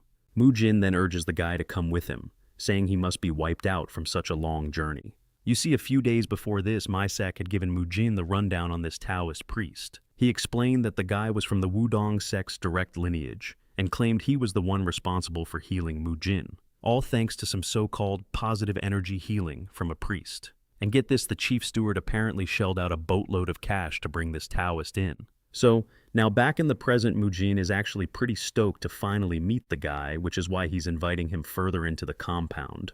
Mujin cuts right to the chase, asking if he's for real, the heir to the Wudang sect's Taoist lineage. And Yang-su, acting all high and mighty, confirms it, claiming he's the one and only Taoist to inherit the true essence of the Wudang sect's legit lineage. The instant Mujin hears that, he slams his foot down and asks with dead seriousness if he's actually the Wudang White Immortal. Cause you know he's never heard of any successor from the Wudong line still being alive and kicking. Yang-su tries to play dumb, but Mujin lets him know he's on a very short clock to come clean. Before he loses his patience, the so-called Taoist tries to keep the act up, asking Mujin if he's really gonna doubt the one person who healed him. But Mujin, with absolutely zero chill, immediately whips out his massive sword. He tells Yang-su that if he's claiming to be a real Taoist, then dodging one little swing should be a total cakewalk. Mujin swings his sword and barely misses, turning the old man into two halves, but the attack leaves a gnarly crater in the floor. Masik and the elders are totally freaking out when they see this, cause they're convinced he's gone off the deep end. Mujin just tells the trio to zip it and get him some water, promising he's about to show them something hilarious. The second the water shows up, Mujin completely douses Yang-su with it. Yang-su is still trying to act like he has no idea what's going on. He asks Mujin if this is how his clan normally repays acts of kindness. Mujin just ignores him and yanks on his long beard, which pops right off, leaving the elders and Masik completely shook. Even Yang-su knows he's busted. They've figured out his beard is a total fake. Mujin starts roasting him, saying he at least did a decent job trying to glue the thing on straight. Before long, Yang-su's getting grilled by Mujin and his retainers, and Masik asks what he plans on doing with this fraud. Mujin replies that he has zero intention of letting Yang-su go, and casually mentions he might just chop off his limbs, and for good measure, maybe turn him into a eunuch too. Yang-su is bugging out when he hears this and immediately starts begging Mujin for his life. Mujin reassures him that he's not going to kill him, because a dead man can't exactly pay back the money he swindled. He just wants to cut off his limbs, that's all. But a terrified Yang-su pleads with him, begging Mujin to leave his body fully intact. Yang-su promises on his life he'll return every single coin he scammed from them. Mujin agrees to the deal, but lets him know he's also tacking on a fee for the not chopping off your limbs service. Terrified for his future, Yang-su tells Mujin he's ready to pay back any amount. As long as Mujin leaves him in one piece, of course. Mujin then turns to Do and asks how much this clown scammed him for, and Do admits he paid the guy 50 gold Nanyang. When Mujin hears this, he just shakes his head, totally baffled at how gullible Do was to fall for such an obvious scam. To defend himself, Do says he heard that Yang-su was some kind of legendary healer. Mujin then looks back at Yang-su, telling him the first order of business is paying back that 50 gold. Yang-su quickly says he fully intends to pay back the money, but he claims all that cash is back at his place in Jinyang. Without missing a beat, Mujin tells him to lead the way to Jinyang, which is a solid 4 hours from here. Do and Joe ask if they should tag along, but Mujin says there's no need since they're both still recovering. He tells them to just stay put and make sure no other trouble pops off while he's gone. As he leaves with Yang-su in tow, Do can sense that Joe is pretty worried. He tells him to trust their leader on this one, because the guy is no joke, a shell of the man he once was. A few moments later, they get to Young-su's carriage and Mujin is absolutely floored. He's never seen such a ridiculously lavish ride, which is basically a giant flex showing how well his scamming business is popping off. Mujin's mind is blown even more when he gets inside and sees how decked out the interior is. The whole thing is lined with soft cotton and finished with high-end leather, and Young-soo just says it's perfect for him. He claims that since he travels so much, comfort is totally non-negotiable. Moo-jin smirks, remarking that Young-soo has a crazy work ethic for someone who's supposedly just a cook. Then he straight up asks him why a pro like him isn't doing some honest work for a change. Young-soo lowers his head and promises Moo-jin that he's about to start a totally legit venture. He swears he's turning over a new leaf starting right now. Moo-jin just lies down and gets comfy, telling the old geezer he's gonna get some sleep.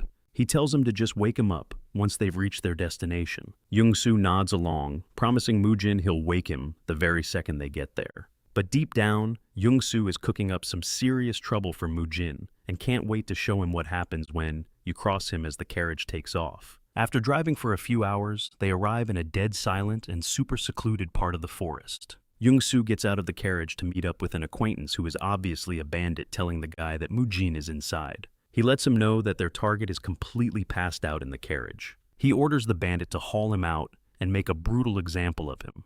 The big goon is all too excited for this job, wondering who in their right mind would mess with a Taoist's business. The big guy stomps into the carriage and throws a massive punch aimed right at Moo-jin. But right before his fist can make contact, Moo-jin whips around, blocking the punch perfectly with his sword. A wicked smile spreads across Moo-jin's face as he asks if they have already arrived. Moo-jin looks completely disgusted with the guy towering over him and just yeets him out of the carriage, leaving Young-soo totally stunned. The bandit feels the shockwave of Moo-jin's hit ripple through his bones and decides it's time to get serious. It turns out the rumors about Moo-jin being an absolute beast weren't an exaggeration at all. Moo-jin slowly steps out of the carriage, asking Young-soo when exactly their destination changed to some random isolated forest. It finally hits him that the Taoist was targeting him too. He thought the dude was just a scam artist, but now he sees he's running a much darker operation. Moo-jin isn't even offended by this though, because he was low-key hoping for some action anyway. A crushing aura erupts from Moo-jin's body as he tells the big guy he'd love to see what he's really made of. The bandit can feel the insane pressure coming off Moo-jin and immediately calls for the rest of his gang to come out. He knows they're going to have to jump Moo-jin. 3 other huge dudes emerge from the shadows, revealing that they're the infamous Zhongshan's 4 demons. The second Moo-jin gets a good look at them, he can sense they're wielding some nasty demonic energy. But he doesn't say a word about it, keeping that little detail to himself. Moo-jin glances over their different weapons and tells them he's eager to see how skilled they actually are.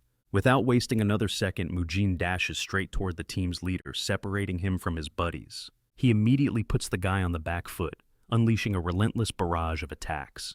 The rest of the crew quickly realizes Moo-jin is gunning for their leader and scrambles to back him up. Even the guy getting hit can't believe the raw power behind Moo-jin's strikes. He thinks to himself that every blow feels like it's coming from a heavy mace. He finally loses his balance, and Moo-jin seizes the opening to kick him square in the face, crushing his mouth. Just then, the rest of the team catches up, and the closest one tries to chop off Moo-jin's head with his axe. But Moo-jin dodges it with ease and counters with a brutal elbow to his stomach, causing the dude to howl in pain. The other 2 try to trap Moo-jin with a pincer attack, but he expertly dodges, making them overextend and lose their balance. That hesitation creates the perfect opening for Moo-jin to absolutely deck one of them, sending him straight to the ground. Moo-jin immediately pivots to the last dude, who desperately tries to block the incoming attack with his sword.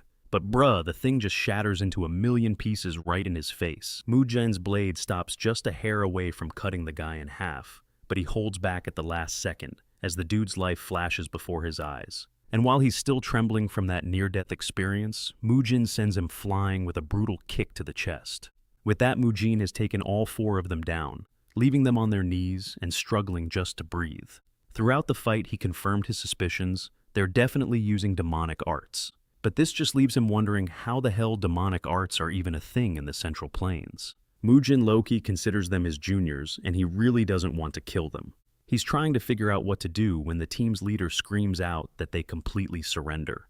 He begs Moo-jin to spare them, and it's at this moment Young-soo realizes he's totally screwed, because Moo-jin just effortlessly folded Zhongshan's so-called 4 demons.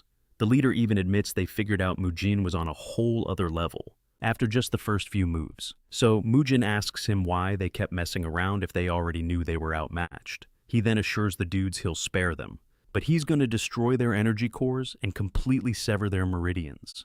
The moment they hear this, the team leader drops to his knees, begging Mujin not to destroy their lives. He pleads that as martial artists, they were only doing what they were told. Mujin tells the guy to cut the whining because they're way too old for this act. Mujin demands to know who they learned their skills from, and the dude plays dumb at first until Mujin clarifies that he wants to know about their master.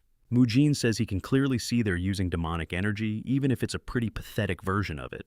Mujin is super curious about who taught them these demonic arts. The team leader reveals that they don't even know his name, which just pisses Mujin off. He can't believe he's dealing with a bunch of useless disciples who don't even know their own master's name. But the leader confesses that their master never gave them his name and also gave them a warning.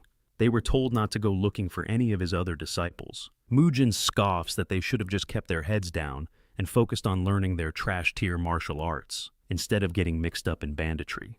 The team leader quickly corrects Mujin's mistake, saying that they aren't thieves. He claims they were just helping out with their brother's side hustle, which actually catches Mujin by surprise. He scolds them for helping out, assuming they knew exactly what shady business Young-soo was into. But that's when the leader reveals they genuinely believed he was in the business of saving people's lives. After hearing that, Mujin decides to let them go, telling them to stop being Young-soo's little lackeys. He threatens to kill them if he ever catches them doing bad stuff again. The leader thanks Mujin profusely for showing them mercy. Mujin then turns back to Young-soo, informing him that the bill he's about to pay just got a whole lot bigger. In fact, he's adding on a charge for messing with his mental health, which leaves Young-soo looking absolutely terrified. After the carriage drives off, it suddenly dawns on the four brothers that Mujin is someone who's actually worthy of being their master. So, the four of them actually chase down the carriage and get it to stop. Mujin is confused about why they've halted, until he steps out to see the four of them bowing to him and calling him boss. The four of them pledge their undying loyalty, promising to serve him until they die, and they beg Mujin to take them in. But Mujin is pretty sure the four of them are just suffering from some head trauma after the beatdown he delivered. He tries to dismiss them, but the four just get louder, demanding he take care of them, and revealing that they're still quite young. This is a huge surprise to Mujin, who thought the four were a bunch of old dudes, since, let's be honest, their faces are pretty busted. Mujin still isn't buying it, insisting there is no way these four can be younger than him, since he's only 23 years old. He straight up asks if they went through some kind of energy deviation. The leader of the four is totally floored by this, because they really thought Mujin would just buy their whole "we're just young" act. Mujin keeps going, saying he's shocked that users of demonic arts somehow became warriors for a supposedly orthodox family. The whole situation just doesn't add up, and the oldest of the four, a 21-year-old named Kiol Mook, knows it. He tells Mujin his master always taught him that the demonic arts are a way of life, not some gang you just join. Meanwhile, the youngest of the group, 18-year-old No-Sock, is just staring Mujin down with some serious intensity. Mujin's like, "Okay, I feel that," but he still can't figure out what kind of orthodox family would risk hiring demonic arts users. That's just begging for a scandal that would blow up in their faces. The second brother, Dong-gyok, who's 20, cuts in and tells Mujin that's not going to happen. He says no one would ever dare say a word, because they'd just bash their heads in. And the third brother, 19-year-old Young Tai, is right there hyping him up, agreeing completely. Mujin lays down the law, telling them if they want to serve a household, they've got to follow every single one of his instructions. The four of them roar back in unison, promising to devote their entire lives to him. Totally over their screaming, Mujin just sighs and makes it official the brothers are now warriors for the Flame Huang clan. A little later, they pull up to Young-soo's absolutely massive mansion, and he invites them all inside. His servants are bug-eyed seeing these strange new faces, and immediately ask him what's going on. But Young-soo just tells his staff to get a feast ready in the annex. However, Mujin shuts that down fast, saying to forget the food. He tells Young-soo they need to hit the treasure room right away, and Young-soo agrees, leading them there immediately. All the while, his servants are practically soiling themselves thanks to the absolutely terrifying aura coming off the four demons. Even Mujin's a bit surprised, realizing Young-soo has been living the high life off all the money he's scammed over the years.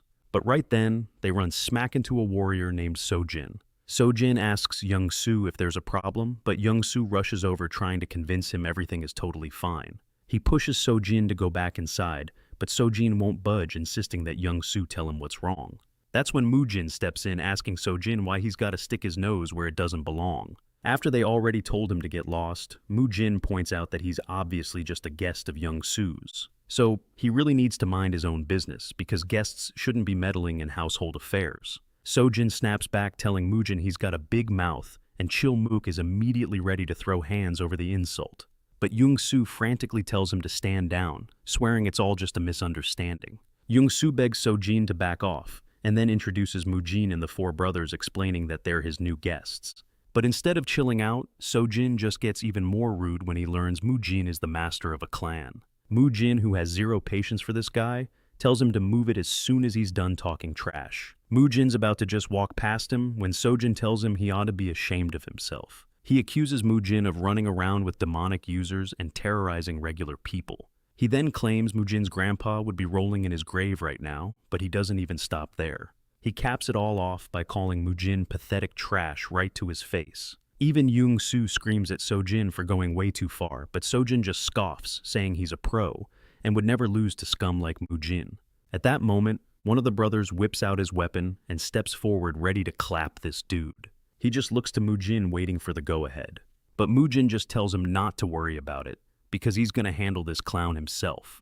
He leaps out into an open area calling Sojin to join him, and Sojin, of course, excitedly accepts the challenge. Sojin dashes at Mu-jin trying to run him through, but Mu-jin casually blocks the attack with his giant sword. He actually compliments Sojin's sword style, but then roasts him, saying he has absolutely no strength behind. Mu-jin pretty much just plays around with Sojin, completely dominating him. In no time, Sojin can feel his own sword vibrating like crazy from the sheer force, and the four demons can see it too. They know it's already over for this guy, because Mu-jin has him completely cornered and ready to get wrecked. They call it either his sword shatters or his skull does. And right on cue, Sojun's blade just explodes into a million pieces. Mu-jin gives him this wicked grin and then boom launches the guy straight into a wall. The four demons are completely unfazed. This is just another Tuesday for them. Mu-jin just casually tells one of them to toss over his iron club. This all started because the dude had the nerve to say Mu-jin's grandfather would be spinning in his grave. So Mu-jin's like, bet, I'll make sure you get to see him personally. And with that, Mu-jin starts absolutely wailing on the guy whose screams are so loud, they're literally shaking the entire building. The four demons are just watching low-key impressed at how Mu-jin is treating this dude like a rag doll. Meanwhile, Young-soo is having a full-blown panic attack, realizing Sojun is seconds away from getting deleted. He scrambles over to Mu-jin, begging him to stop, and promising he'll pay anything to spare the guy's life. Young-soo tries to play a card mentioning Sojun has connections with the unorthodox martial heavens, and that it would be a huge mess if someone like that died on his property. In his own house, no less, Young-soo swears he'll cover the cost for Sojun's life, no matter the price tag. A smirk just spreads across Mu-jin's face when he hears this. He basically says, "Oh, and here I thought you were betting everything on your boy Sojun." A little while later, they're standing in a massive treasure room, and Mu-jin can't help but whistle at just how loaded Young-soo really is. Mu-jin, being all business, doesn't waste a second, and is like, all right, let's start crunching the numbers. He kicks things off with the four demons slapping a price of 500 gold coins on each of their heads. Young-soo is completely floored. He can't believe Mu-jin just agreed to let the four demons join his clan. But he's still making him foot the bill for their lives. The audacity is just off the charts. Mu-jin keeps the invoice going, telling Young-soo that the compensation for his own busted limbs is 200 gold. And to top it off, his own life is valued at a cool 300. Then Mu-jin gets to Sojun slapping a 1,000 gold price tag on his life. Because, and I quote, he was being a punk. And for the grand finale, Mu-jin tells Young-soo he's charging 3,000 gold for psychological damage. After he's done with the math, Mu-jin just looks the guy dead in the eye and says he wants every last thing he owns. He even asks if there are any objections. With tears streaming down his face, Young-soo just shakes his head no. Bruh, this guy is more ruthless than any bandit he's ever heard of. In no time, the four demons are basically clearing out the vault when Mu-jin's eyes land on a folding screen tucked away in the corner. He feels this weird vibe coming off it, and of course Young-soo immediately clocks that Mu-jin is staring at it. So Young-soo nervously asks if he's taken a liking to the screen. Mu-jin just plays it cool, replying that he's not really sure. That's when Young-soo reveals the screen is actually a masterpiece by some guy named Master Jong-soo's son, which is apparently a big deal. Trying to get this nightmare over with, Young-soo tells Mu-jin he can have it if he wants. Without even hesitating, Mu-jin's like, yeah, I'll take it. Young-soo is just internally screaming, completely baffled by Mujin's bottomless greed. Once they've loaded all the treasure onto Young-soo's own carriage, Mujin hits him with the final blow, telling him he's taking the carriage too, since it's not like he's gonna need it anymore. Completely broken Young-soo just agrees, telling Mujin to go right ahead and take it. And just like that, Mujin and the four demons ride off, with Mujin having the absolute gall to tell Young-soo to live a righteous life from now on. Mujin even adds a cheerful "see you around," but Young-soo is praying to every god he knows that they never ever cross paths again. I mean, the dude just jacked his entire life savings. Young-soo is left wondering what sin he committed in a past life to deserve running into a certified lunatic like Mujin. Later, when they finally pull up to the Hawkland Manor, Masik practically has a heart attack. He starts freaking out, demanding to know where Mujin got a mountain of cash, totally convinced he must have offed someone for it. Mujin calms him down, swearing no one died for the money, and tells him to just stash it, since they were running dangerously low on funds anyway. Then Mujin randomly asks Masak if the four demon brothers look old to him. Masak, taking in the whole scene, just says, "They're definitely looking well past 40 years old." A cheeky grin spreads across Mujin's face as he says he can't wait to tell them that. Then Mujin asks where Joe and Do are, since they're nowhere to be found. That's when it finally clicks for Masak. He remembers that the two of them are busy entertaining some super important guests in the reception hall. Masak quickly tells Mujin that his orders were to bring him over the second he got back. Guests Mujin is totally caught off guard by the news, and his first thought is, great, another scammer.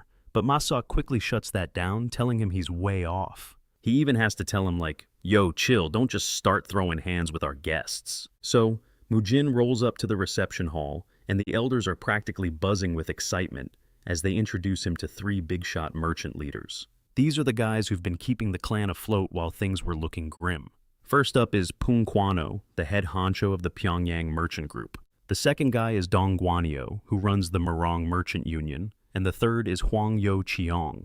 He's the master of the Golden Finance Manor, and all three of them are super stoked to see that Mujin's finally back on his feet and healthy. And Mujin, ever the professional, returns the pleasantries. After they all shoot the breeze over some tea for a bit, Mujin just cuts right to the chase and asks if they're here to collect on the clan's debt, which completely catches the trio off guard.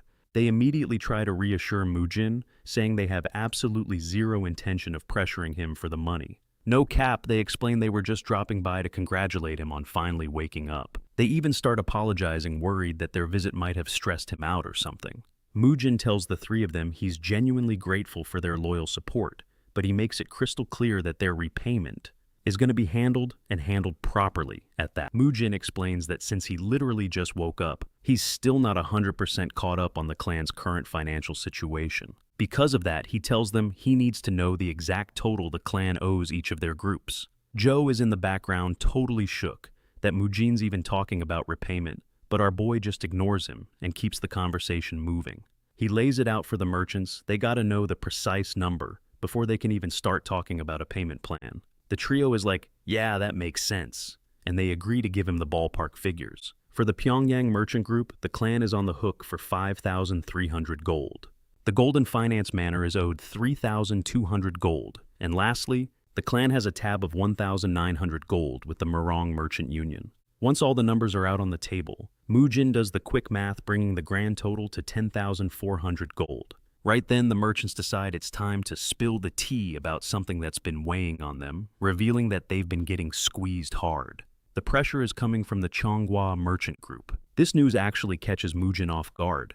The trio explains that the Changhua group has been using its insane financial muscle to basically ruin their lives, all because they refuse to strong-arm the Hua clan for their debts. Apparently, the Changhua group has gone full villain mode, monopolizing all their trade goods and cutting off any other groups that were doing business with them.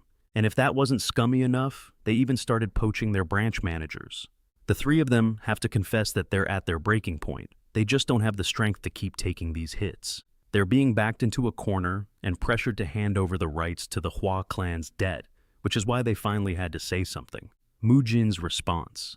He tells them he's incredibly thankful for everything they've done, because they were the only ones who stuck by the clan, back when it was completely falling apart. Mujin tells them he gets it that loyalty deserves to be repaid in kind, and he gives them his word that he's about to pay back every single coin they're owed, effective immediately. The trio is absolutely floored, but Mujin's not done. He adds that as a bonus for the interest and all their help. The Hua clan is going to personally free them from the Chonghua merchant group's chokehold. This just blows their minds. They have to ask like, bruh, are you saying you're going to throw down for us? And Mujin just confirms it with zero chill, saying that's exactly what he plans to do. Joe, freaking out in the background, chimes in and warns Mujin that the Chonghua group has the terrifying Kongdong sect backing them up. You know, only one of the most powerful and feared sects in the entire Murim. The merchants see Joe is about to have a panic attack and tell him to chill out, explaining that just getting the debt paid back is already more than enough. They seriously don't want the Hua clan to start a war with the Kongdong sect over them, and they promise Joe their minds are now at ease. As they're talking, Mujin just stays completely silent, and once the meeting wraps up, the trio of merchants takes off. They throw out some phony wishes for the clan's future success on their way out. The second they're gone, Mujin tells Do to immediately start digging up dirt on the Chonghua group, starting with their finances. He wants everything their operating areas, what goods they trade, and especially any connection they have with the Kongdong sect. Do practically has a meltdown when he hears this, as it finally hits him that Mujin is 100% serious about what he just said. Mujin's surprised, Do even thought he was joking, reminding him that debts and kindness have to be repaid in full, no exceptions. Mujin flat out says the Chonghua group is going to keep being a major thorn in their side if they just let them be. He also adds that if they can't step up and protect the merchant groups now, they can forget about getting any help from them down the line. Because of this, Mujin is ready to go to bat for them, even if it's just this one time. But he's not stupid. He knows that the trio is just going to write the whole thing off as the ramblings of some crazy kid. Right on cue, Mook appears, letting Mujin know that they've finished the job he gave them. Mujin is glad to hear it and tells the group to gather around to properly greet the clan's elder and chief steward. Do and Joe just about faint when they realize they're staring at the legendary 4 demon brothers, who are now paying their respects to the elders. The brothers ask the elders to look out for them, but the 2 old guys are way too shook to even get a word out. Mujin tells them not to get too shocked just yet, because he's got an even bigger bombshell to drop.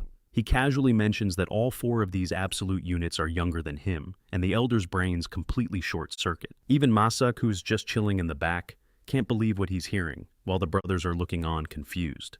They're just wondering why these old dudes are having a full-blown panic attack over them. The elders finally snap out of it and demand to know why Mujin brought the 4 demon brothers in without even consulting them.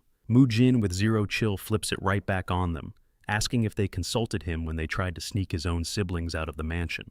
He then lays down the law, telling the elders that he's the one with the authority to decide if the 4 brothers stay or go. He hits them with the final blow, reminding them that he's the one in line to become the next clan patriarch. Mujin then just casually turns to Masak and tells him to go out and buy a cow. Do is completely baffled by this request. He reminds Mujin that they're broke, having just paid out over 10,000 gold to the merchant groups, but Mujin doesn't say a word. Instead, he just leads them to the treasure room, where their jaws hit the damn floor. Mujin lets them know he got all this loot from Youngsu, but assures them he didn't actually kill the guy. Du then asks about the folding screen. Mujin explains that according to Youngsu, it's a genuine piece from the legendary artist Jongso San. Du almost passes out from the shock, and Mujin adds that the absolute lowest price they'll get for the screen is 90 gold. That's exactly why he made sure to grab it. Now that they're loaded, Mujin tells Masak to stop talking and just go buy the meat already. But Mujin can't shake the feeling that something about that folding screen is definitely off. The next morning, Mujin calls together his siblings, the 4 demon brothers, and all the clan instructors. He gets right to the point, letting them know he's decided they all need some serious special training. He says the foundation of all swordplay is the body holding the sword, and it doesn't matter how cracked your martial arts are. If your body is weak, it's completely useless. For that reason, Mujin announces they're all about to begin a special training program. And to top it off, he's going to be personally supervising every second of it. He then points to the sacks of rice at their feet, which he says weigh 144 kilograms each. This, he declares, will be their new best friend. He also makes it clear the rice is not food, and if he catches anyone eating it, they're dead meat. Meanwhile, Dojin and Soyon notice their sacks are way lighter, probably only about 15 kilograms at most. Chulboin pipes up, asking Mujin what exactly they're supposed to do with these massive sacks. Mujin's reply is simple: hoist them onto your shoulders. Chulboin is absolutely stunned, and another warrior immediately starts complaining, whining about how the sack is way too heavy. A single one of these sacks is too much for even two grown men. But the look on Mujin's face turns absolutely glacial as he screams at them to get it together and pick him up. The alternative, catching these hands. He straight up tells them his sword might not be sharp enough for a clean slice, but one good whack from the flat of the blade would absolutely shatter their bones into a million pieces. He gives them a simple choice: pick up the sack or get a one-on-one sparring session. Not wanting to test that theory, the warriors instantly hoist the sacks onto their backs. But Mujin's not done. He turns to the four demon brothers and tells them they're built different, so they get to carry 3 sacks each. And if they have a problem with it, well, his offer for a private lesson still stands. The sheer terror of that idea is enough to make them instantly grab all 3 sacks, looking like their eyeballs are about to pop straight out of their skulls. Watching from the sidelines, the elders are absolutely losing their minds, wondering what in the world Mujin's master plan is. Mujin starts his brand of motivation, telling them they've already got the strength to handle it. All it takes, according to him, is having the right mindset. He drops some real wisdom saying nothing is impossible, mostly because if they fail, death is the only thing waiting for them. Once every single person, including his own siblings, has a sack weighing them down, he tells them to get ready for some good old-fashioned squats. The target 200 reps. Mujin drops into the first squat himself and orders everyone to follow his lead. He barks out the count, his voice echoing through the training grounds. The entire group is groaning and screaming, trying not to collapse, but Mujin just keeps yelling at them to tighten their core and push through the pain. The alternative, as always, is dropping dead. Muck feels like his whole body is about to buckle and give out. But he knows if he quits, he's dead meat anyway, because Mujin would just beat him to a pulp. The elders are just staring, trying to figure out what kind of insane training regimen this is. I mean, just watching this beatdown is making everyone else tired. As they're struggling through the squats, Mujin lays into them, telling them that up until now, they've just been leeches. All they've done is waste the clan's food while LARPing as real martial artists. He tells them they have zero right to complain about this training, because frankly, they don't even deserve to be alive. Not if they can't even handle a little bit of pain like this. By the time the sun starts to set, they finally hit 200 reps. One dude literally collapses the second the final count is called. But Mujin looks completely unimpressed, annoyed that it took them an entire day just for the warm-up. He calls their stamina straight up garbage and says they have no right to call themselves warriors. Then he drops the next bomb: from this moment on, they are going to become one with their rice sacks. He orders them to train with the sacks, eat with the sacks, and even sleep with them. That sack is now their life partner, and there's no divorce until he says so. He then orders Zhang to tie everyone to their sacks, warning them that anyone who dares untie the sack will get their life untied. Zhang is so completely wrecked, he's already seeing his dead mother's face. Meanwhile, Mujin just casually strolls back to his room. He tells Masik to make sure everyone gets beef for every single meal starting today. Masik asks if he should get a bath ready, but Mujin just brushes him off, saying he'll let him know when it's time. The second Mujin hits his bed, he's out like a light, dead to the world. That night, the whole crew shuffles into the dining hall, sacks still strapped to their backs. While they're eating, one of the guys turns to his senior. He's like, "Bruh, my hands are shaking like crazy and we only did leg day." His senior just nods, telling him he's definitely not the only one feeling that. Apparently, this kind of full-body exhaustion never happened under their old master, which is low-key, freaking them out. The next day, the Hellish training continues, and this time it's push-ups on the menu. Mujin keeps a sharp eye on everyone's form, correcting them, even while he's busting out reps right alongside them. Gilbo can't believe his eyes. Every single one of the warriors is actually doing the push-ups. They're actually pushing through it, even though the workout is absolutely brutal. And the day after that, they take the show on the road doing crouch walks all around the village with those damn sacks still on their backs. The villagers are just staring completely horrified, trying to process what the hell they're even seeing. The next day, the insane training keeps going, with everyone just pushing these heavy sacks up and down a hill. Even Mujin's feeling the burn, but low-key, he's impressed. His siblings are hanging in there way better than he thought they would. He starts thinking maybe I should crank this up a notch, so the very next day he takes the whole crew to a river that's absolutely raging. The warriors are shook when they see it, and while they're all looking confused, Mujin just drops the bomb. Their goal is to get to the other side. Oh, and they have to do it while still lugging those heavy sacks. Just the sight of the current is freaking them out, but to make things 100 times worse, there's a massive waterfall waiting at the end of the line, which just dials the danger up to 11. While pretty much everyone else is in full-on panic mode, Soyon is actually hyped for this insane training session. Then it suddenly hits her like a truck. Dojin can't swim. She immediately suggests they gotta let Mujin know about this ASAP. Meanwhile, the elders are trying to talk some sense into Mujin, telling him that crossing this river is basically a suicide mission because the current's way too wild. They even bring up the fact that people have literally died trying to cross it before. And that's without carrying a giant heavy-ass sack on their back. Mujin just gives the old dudes a smirk, like they're worrying for nothing, and lets them know everything's already been tested and it's all good to go. The elders are totally baffled, wondering when the heck Mujin even had time to test this, but Mujin just blows them off. He then lays down the law for the warriors. Either you cross the river or you have to fight him. The second the warriors hear that, they know what's up, and they start diving into the water right after Mujin without a second thought. Even Mook yells to his buddies that he'd rather take his chances with the current than face Mujin's wrath. Before you know it, every single one of them is taking the plunge. Even Dojin, who literally can't swim, feels like he's got no other choice but to jump in too. Dojin is desperate to prove he's a true warrior of the Flame Hua clan, and that's all the motivation he needs to take the leap. But damn, that current is no joke, and Dojin immediately starts struggling to stay afloat. Next thing he knows, his grip is gone, and he's sinking straight to the bottom like a rock. The elders spot him going down and start screaming at Mujin that Dojin is being swept away. Out of nowhere, Boin dives in after Dojin, managing to snatch him just in the nick of time, and tells him to take a deep breath. He tells him to hang on for dear life, because they're about to go headfirst over the falls. It's way too late to turn back now. And with that, the two of them plummet right over the waterfall, as the elders scream in absolute terror. But a few moments later, Dojin and Boin pop back up out of the water, further down the river. Boin gives Dojin props, telling him he did a good job, and Dojin thanks him for saving his life. That's when Mujin just appears on the scene. He asks Dojin if he's all right, and didn't smash into any rocks on the way down. Dojin reassures his big bro that he's all good, since Boin swooped in at the perfect moment to save him.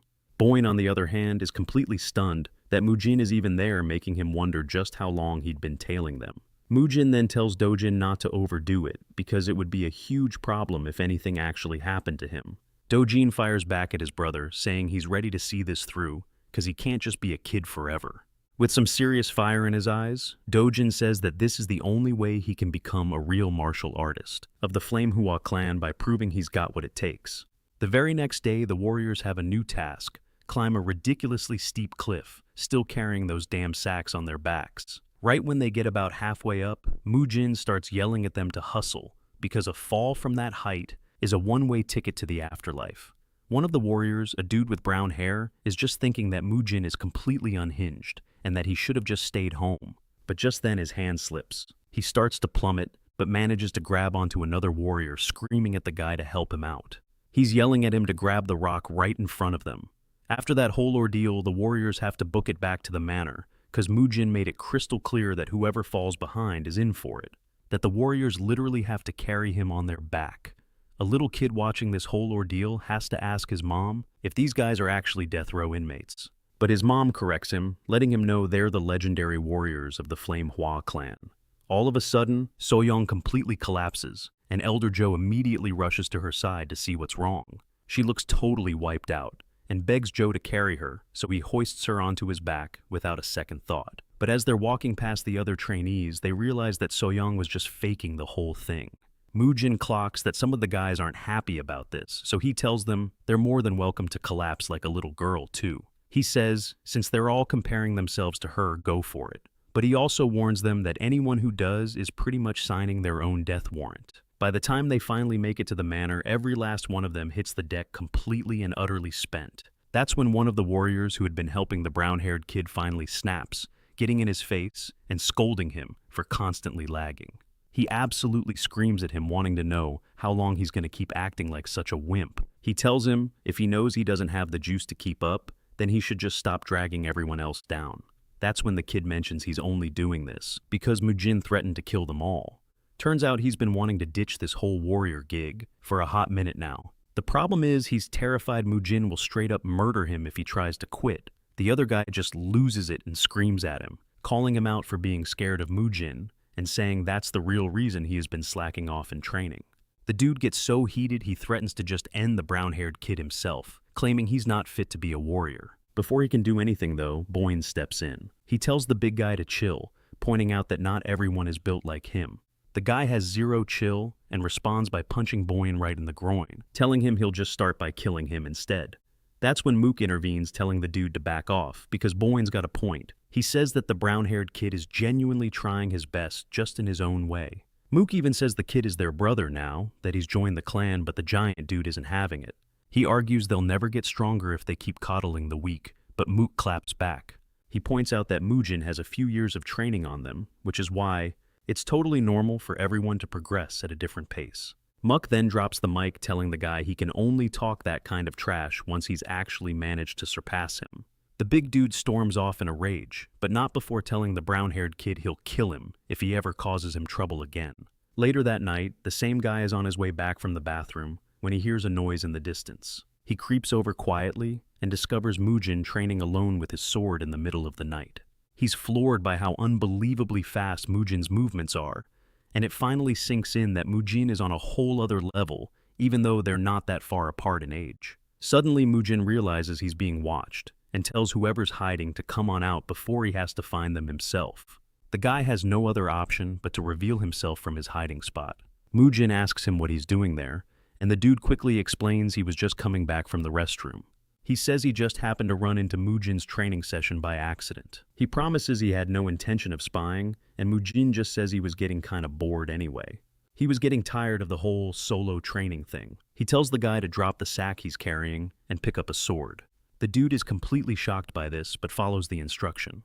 Mujin then tells him to come at him. The guy rushes forward with insane speed, but Mujin blocks his attack with almost zero effort, all while keeping one hand casually behind his back. The guy keeps attacking, and then it dawns on him he's gotten way faster than he was before. Mujin notices it too, admitting the dude has improved, but at the same time, he says he's still not focused. In a blink, Mujin gets behind him and slaps him so hard across the back that it sends him crashing to the ground. But shockingly, the dude pops right back onto his feet, no problem. Mugen's low-key impressed, noting that this same guy used to go down in one hit, but now it seems he can actually handle his own strength. Even the trainee himself can tell something's different. Before, a hit like that would have left him completely paralyzed. After giving the guy a nod of approval, Mujin tells him to go get some rest. The very next day, Mujin gathers the warriors for their next trial. He announces they're going to be working on their core strength, instructing them to hoist a rice sack between their legs and just hang on for dear life. The first group gets to it clenching for all they're worth, while the rest of the guys just watch, in absolute awe. Once they finish that little slice of hell, they have to run through the village again, and the brown-haired dude is on the verge of collapsing. But then out of nowhere, the giant trainee strolls up next to him, telling him to grit his teeth and push through, because they're almost at the finish line. Mujin sees this little moment of camaraderie and cracks a smile, realizing his brutal training methods are actually working. A month flies by, and Mujin brings all the warriors together to tell them the special he gives them the all clear to finally untie the ropes and drop the sacks they have been hauling around. But just as they're about to start cheering, Mujin hits them with a plot twist. They're going to be doing this exact training regimen every single year, once in the summer and once in the winter. He lets them know the next session is just a few months away when winter hits. No cap, that's a tough pill to swallow. He tries to soften the blow, saying it'll be easier the second time around, since they know what's coming. Mujin basically wraps up the physical part of the training. He reminds them that a strong body forges a strong sword, but their work isn't done yet. Now he tells them it's time for some one-on-one sparring sessions with him to really hammer home their experience. He wants to deepen what they've learned in the forge of real combat. He tells them to step up when he calls their name. And as you'd probably guess, every single one of them got absolutely bodied. But through that pain, they gained real experience, which sparked a whole new level of change within them. With that final beatdown, the 4 demon brothers were officially leveled up to instructors within the clan, just like that. Slowly but surely, the clan started to get its old swagger back, once again becoming a powerhouse in Shicheng. Later on, Du watches Dojin spar against one of the new instructors, and he's shocked to see the kid is actually holding his own. The elders are thrilled, pointing out that Dojin finally has that happy look on his face again. They're glad the 4 demon brothers have settled in so well, and they know it's all because Mujin finally got his act together. The dude came back and basically single-handedly stabilized. Du even mentions that things are going so well, it's almost scary. Apparently, Mujin has been cooped up in the storage room for days. They're all wondering when he's finally going to emerge. Little do they know, Mujin is locked in a full-on mental war with a folding screen. Mujin realizes that the harder he pushes his inner energy into the screen, the more fiercely it shoves back at him. It's like a feedback loop from hell with the screen returning his energy but he's not even mad. He's actually hyped to see who's going to tap out first, him or this ridiculously stubborn piece of furniture. After several days, the folding screen finally burns through the last of its stored energy, giving Mujin the opening he needs to break through. Mujin then walks over to a mirror and hits a switch which reveals a small bottle filled with some sketchy-looking green liquid. The smell wafting from the bottle is absolutely foul, and Mujin has to admit whoever designed this contraption was a seriously weird dude. It finally clicks for Mujin why he kept feeling like some kind of toxic energy was leaking out of the thing. All of a sudden, a book tumbles out from behind the folding screen. When Mujin picks it up, he sees it's a manual for the mind-severing sword art. So, that's what they were trying to hide behind all that security. Mujin immediately plops down and starts tearing through the book, but by the end he's left feeling pretty underwhelmed. He figures out that the techniques inside are at best on par with one of Hubei's 10 great martial masters.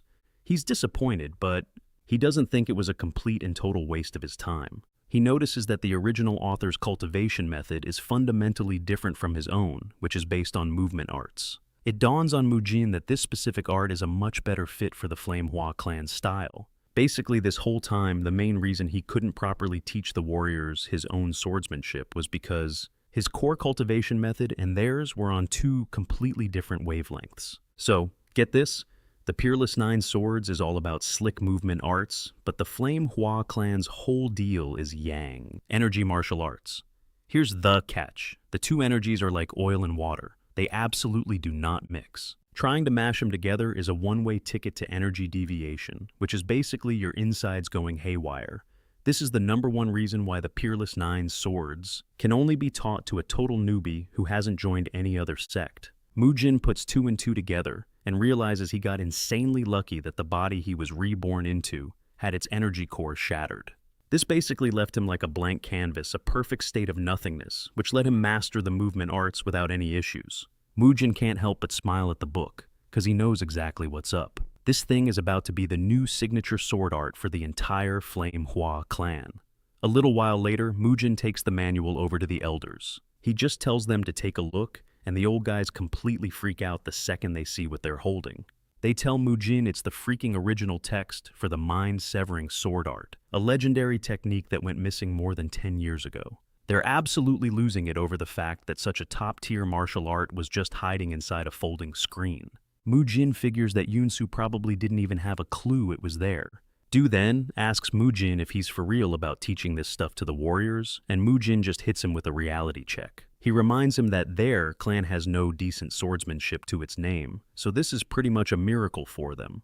Mujin lays it out saying that starting tomorrow, he's going to begin teaching the warriors. But he's low-key not sure if the instructors themselves are even ready for this level of training. Mujin then pieces out saying he needs to get some sleep, but he tells the elders they're totally free to make copies of the book. That is, if they're also down to learn the technique.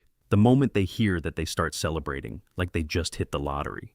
And it's not just them. When the warriors get the news about the new martial arts, they party like they just won the championship. For the longest time, the clan didn't have a signature martial art they could truly call their own. Getting a high-level art like this just made their bond as a clan even tighter. And just as you'd expect, Dojin and Soyon were hyped and jumped on the training bandwagon immediately.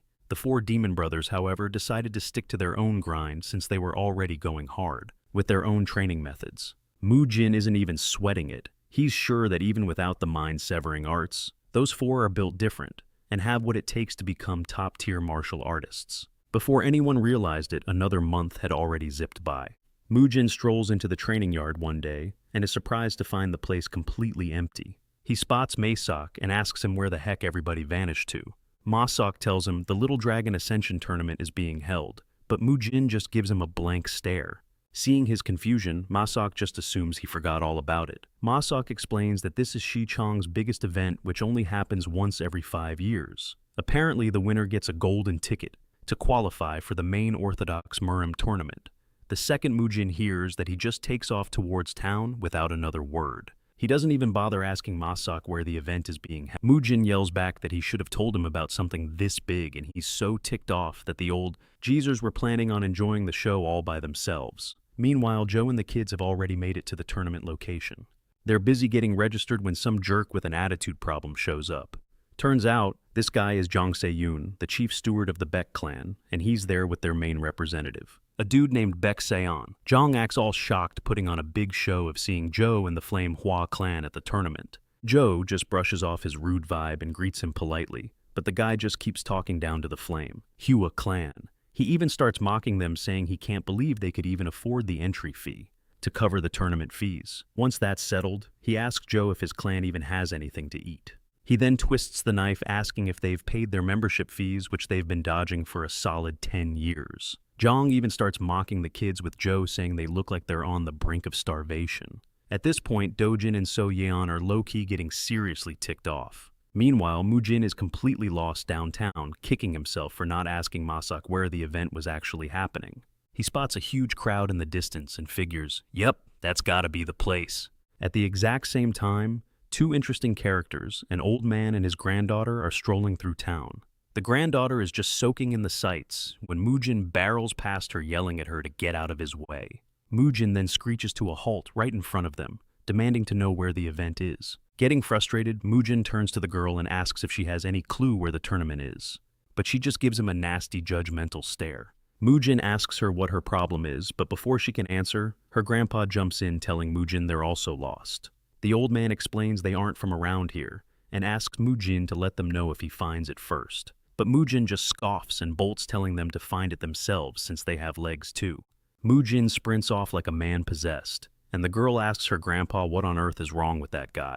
She says she's never met anyone so incredibly rude, and the old man notes that it seems Mujin is completely consumed by his own intensity. He adds that it looks like madness has totally taken a hold of him. The second the old man says this, it clicks for the granddaughter who her grandpa is talking about. He's talking about Mujin, the one and only grandson of the legendary Huaju. The old man is glad he decided to come in person, sensing that something big is about to go down at the entrance. Back at the venue, the beef between Joe and Jong has gotten way more intense. Joe promises Jong that the membership fees they owe will be paid back soon enough. But instead of backing down, Jong just keeps piling on the insults. He sarcastically asks which decade he's planning to finally pay up. He even goes as far as to insult their entire clan and their sacred martial arts. Done with all the trash talk, Joe's hand drops to his sword. He warns him to stop spewing garbage in front of the kids because his patience is wearing thin. Jong immediately draws his own blade, basically daring Joe to make a move. But right before these two can actually throw down, Mujin shows up out of nowhere. He tells them to back the hell off, reminding them with a deadly serious look that this is the kids' day and the adults better not ruin it. Mujin states that this day belongs to the children, the future hope of all of Sichuan. Mujin brushes past Jong, and true to form, Jong immediately starts running his mouth about Mujin too. Mujin completely ignores him and walks over to his siblings, asking why they didn't hit him up about this huge event. While Dojin is still trying to find his words, so Yeon steps right up and tells Mujin they wanted to win first. That way they could make it a huge surprise for him. Mujin pats Soyon on the head, loving her fighting spirit, but Jong just can't seem to shut up. He mocks their clan for being broke, but Mujin shuts him down, saying that what truly matters in a clan is the strength of their martial arts, not how much money they have. Just then, the old man from before appears on the scene. He gives Mujin props for speaking his mind so clearly. The old man then turns to Jong, suggesting they all put their swords away since it's supposed to be a special day. Jong, however, tells the old geezer to mind his own business since he isn't part of the Flame Hua clan. Jong doubles down, saying that in a martial arts clan, being poor is nothing to be proud of. He then tells Mujin he should have at least bought his little brother and sister some decent clothes before showing up. And to make it sting even more, he sneers that they must have blown every last coin they had just on the entry fee. Do is about to pop off again, but the old man cuts him short. He's basically like, dressing fancy doesn't mean squat. A nice outfit isn't gonna magically make a scrub into a master. Jong's getting hella pissed that this old geezer keeps jumping in and straight up tells him to stay in his own lane. But then Jong just decides to dip, figuring he shouldn't waste his breath on a bunch of broke peasants anyway. Jong smirks, saying he can't wait to see if their so-called training actually does anything in the ring. The old dude clocks the rage on Mujin's face and tells him not to let some trash talk from a punk like Zhang get under his skin, because there are clowns like him everywhere. Mujin just cracks a smile. Meanwhile, Zhang's still staring at the old man. He's low-key convinced he's seen him somewhere before, but can't quite put his finger on it. Right then, a servant pops up to let Mujin and his crew know their seats are ready. Mujin walks into the arena and is kinda shocked by the insane spread of food they've laid out. The kids' minds are totally blown, but Mujin has to tell him to chill on the food since they don't know when the sparring's about to kick off. And get this, Zhang's clan gets led straight to the VIP section. He turns back and gives Mujin this smug, icy little grin. This just has Mujin thinking, man, when do I get to absolutely demolish this dude? No cap, he's already picturing himself wrecking Zhang, starting by yanking his eyes out. Just then, the old man shows up again. He asks if he can sit with them, and Mujin's just wondering why this guy is practically glued to his hip. But whatever, he just tells the old man to do what he wants. The kids are just about to dig in when Mujin hits them up with a secret whispering technique. He tells them to drop the food and not touch a single thing until he's tasted it first. Then the old man's granddaughter, Hiea, shows up with some booze and pours her grandpa a cup. The old guy notices that Mujin isn't touching his food or drink, and asks him what's up. Mujin just plays it cool and says he already ate a while ago. A few moments later, the host Seokil Do steps into the center of the arena and welcomes everyone to the event. Turns out he's the head of the Siak clan, and he's hyping up the feast they've prepared for everybody. Then all of a sudden, Siak spots the old man in the crowd and practically sprints over to him in a total panic. Siak bows super low, showing some serious respect. The old man is actually surprised Siak even recognizes him. But Siak's like, there's no way I wouldn't recognize the legendary face of the Poison Emperor, Tong Shu Moon. The whole crowd absolutely loses it when they hear who this old dude is because his title is a BFD. You see, in the entire Central Plains, only 4 absolute legends hold the title of Emperor. You've got the Sword Emperor from the Wudang Sect, the Fist Emperor from the Shaolin Temple, the Whip Emperor of the Four Martial Heavens, and the Poison Emperor from the Tang clan. People are bugging out. They can't believe one of the most cracked fighters in the land just randomly showed up to a little kids' sparring tournament in Xichang. The second Zhang hears this, he starts sweating bullets. He just remembered he was talking mad trash to this guy. Meanwhile, while everyone else is shook, Mujin is completely unbothered.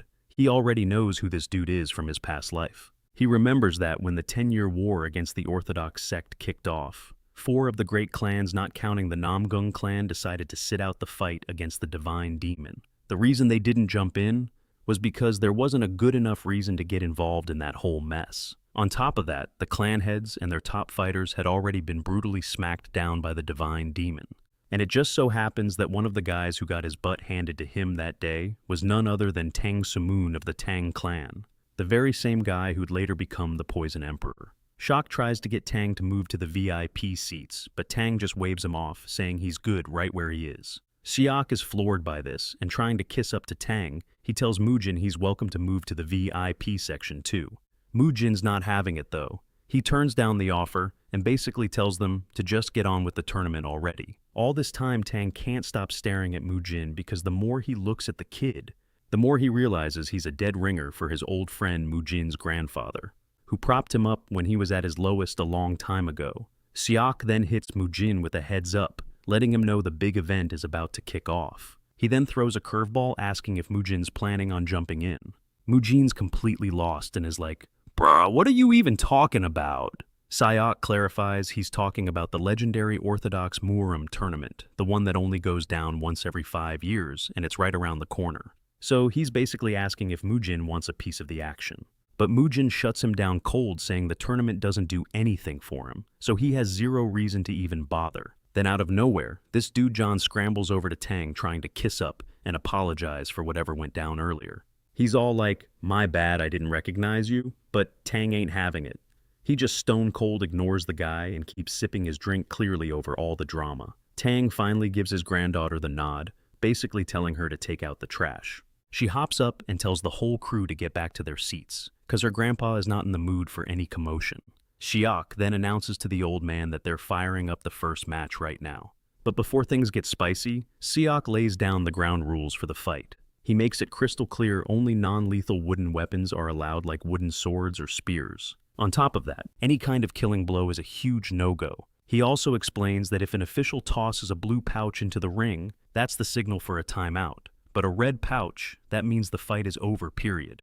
With the rules out of the way, he calls up the first fighters of the day, Bayek Sayeon and our girl Soyeon. Soyeon is in the middle of demolishing a massive piece of meat when her name gets called. Mujin nudges her, saying it's showtime. Time to see if all that training actually paid off. Meanwhile, Sayeon is radiating pure confidence, acting like he's about to absolutely wreck Soyeon, who doesn't hesitate to step into the ring. She hits him with some epic trash talk, telling him he's just the first stepping stone on her path to greatness. Sayeon is low-key shook that she's coming at him so disrespectfully, but Soyeon just tells him to shut his trap and quit spewing garbage. This completely sets Sayeon off and he fires back, promising he's gonna snap her arms and legs for that. Using a quiet technique, Mujin discreetly asks Elder Joe if they've always had beef with Jong and his crew. Joe explains that things were actually pretty chill back when the Flame Emperor was still around. But after the last clan head's succession ceremony, a bunch of vassals dipped and ran straight to the Black Clan for protection. And apparently that guy Jang was one of them. As the clan's power started to fade, those guys got more and more aggressive. So Mujin's like, why'd they get so salty though? Joe reveals they had a massive falling out with the old clan head because they just couldn't see eye to eye on things. To make matters worse, the Black Clan kept getting stronger by poaching members from the Hua clan. Back in the arena, Sayeon rushes Soyeon, but she effortlessly dodges his attack and plants a solid kick right in his chest. Before the dude can even catch his breath, Soyeon is already launching herself into the air. She brings her knee down hard straight into Sayeon's face, and you can just hear his nose crack. Sayeon howls in pain and Soyeon just stands over him, totally mocking him for his bloody nose. Tang is genuinely surprised to see Soyeon busting out some advanced kicking techniques. He turns to Mujin, asking if he was the one who taught her that, but Mujin clarifies it was actually Elder Joe. He was the one who drilled her on those moves. He then adds that Soyeon's natural athleticism is just on another level, no cap. Still, he's curious to see how long she can last against an opponent who's actually armed with a sword. Meanwhile, Sayeon is absolutely losing it, screaming at Soyeon that he's gonna end her. Sayeon charges at her again, wildly swinging his sword. But Soyeon is just too quick, dodging every single swing. With her insane agility, she's untouchable. Heya can't believe her eyes, as Soyeon effortlessly dodges every single attack using her slick movement techniques. At this point, Sayeon is getting seriously tilted and starts calling her a slippery toad. But before Soyeon can react, she's suddenly trapped by him, with nowhere left to move, making Do and Joe totally freak out. They're both convinced that this is the end of the line for Soyeon. Jong, on the other hand, is practically throwing a party, thinking Sayeon finally has what it takes to put her down for good. Sayeon unleashes a full power charge, but to everyone's shock, Soyeon just pulls off a sick acrobatic leap right over him. Fuming Sayeon spins around and yells at her for just running the whole time. But Soyeon just smirks and lets him know he walked right into her trap. Sayeon is completely lost, so she spells it out for him. She explains that he's the one who's actually cornered, giving her the perfect chance to beat the absolute brakes off him. She winds up a kick with some serious power, daring him to block it with that pathetic twig he calls a sword. Before the dude can even blink, she lands a devastating kick to his head, sending him crashing to the floor in agony. This sudden plot twist in the fight seriously impresses the elders. All of a sudden they're cheering for Soyeon, all while Jong is over there groaning like his world is ending. Sayeon tries to get back up, but Soyeon is just too cracked for him. She starts kicking him around like he's a soccer ball. Next thing you know, she sends him flying and shatters his wooden sword, which makes Jong fear the absolute worst. He starts screaming for the referee to throw in the blue pouch, just as Soyeon stands over Sayeon. She's about to deliver the final blow, but the ref's signal saves his ass at the last second. But this guy has zero chill and starts running his mouth again, threatening to go to the Hua clan. He says he'll wipe them all out, which is the exact moment Soyeon snaps and tells him she has no intention of stopping. Not since she already shattered his blade anyway. Sayeon tries to argue that the blue pouch means the match is over. But Soyeon hits him with a stone-cold "I don't care." She walks right up to him and says he's more than welcome to bring his entire warrior squad to her clan later. But for right now, he is so dead. Sayeon doesn't even have time to process what's happening before Soyeon descends on him again, slamming him back to the ground. Tang watches in absolute horror, while Mujin leaps to his feet, cheering that this is exactly how it's done. Jong storms up to the ref, demanding to know why Soyeon wasn't stopped, only to be told she's been disqualified for the attack. She hits Soyon after the match had officially been called. The elders are clearly disappointed, but her brother Mujin is just laughing his head off like a complete maniac. As Soyon walks back to her spot, she makes sure to stick her tongue out at Zhang just to troll him. Once she's seated, the elders demand to know why she kept going. They press her about ignoring the pouch that was thrown in. Soyon casually replies that she was fully aware of the signal. She just admits that demolishing Soyon felt way better than winning would have. Mujin bursts out laughing 100%, agreeing with his sister's priorities. He doesn't stop there, breaking into a ridiculous victory dance like she just won the entire championship. Meanwhile, Zhang is practically radiating rage as he watches Mujin's over-the-top celebration. Mujin is so pumped, he tells Tang that drinks are on him, before quickly adding that Tang is the one who will be footing the bill. Tang then asks Soyon why she didn't just use their clan's secret art, which would have given her an easy win.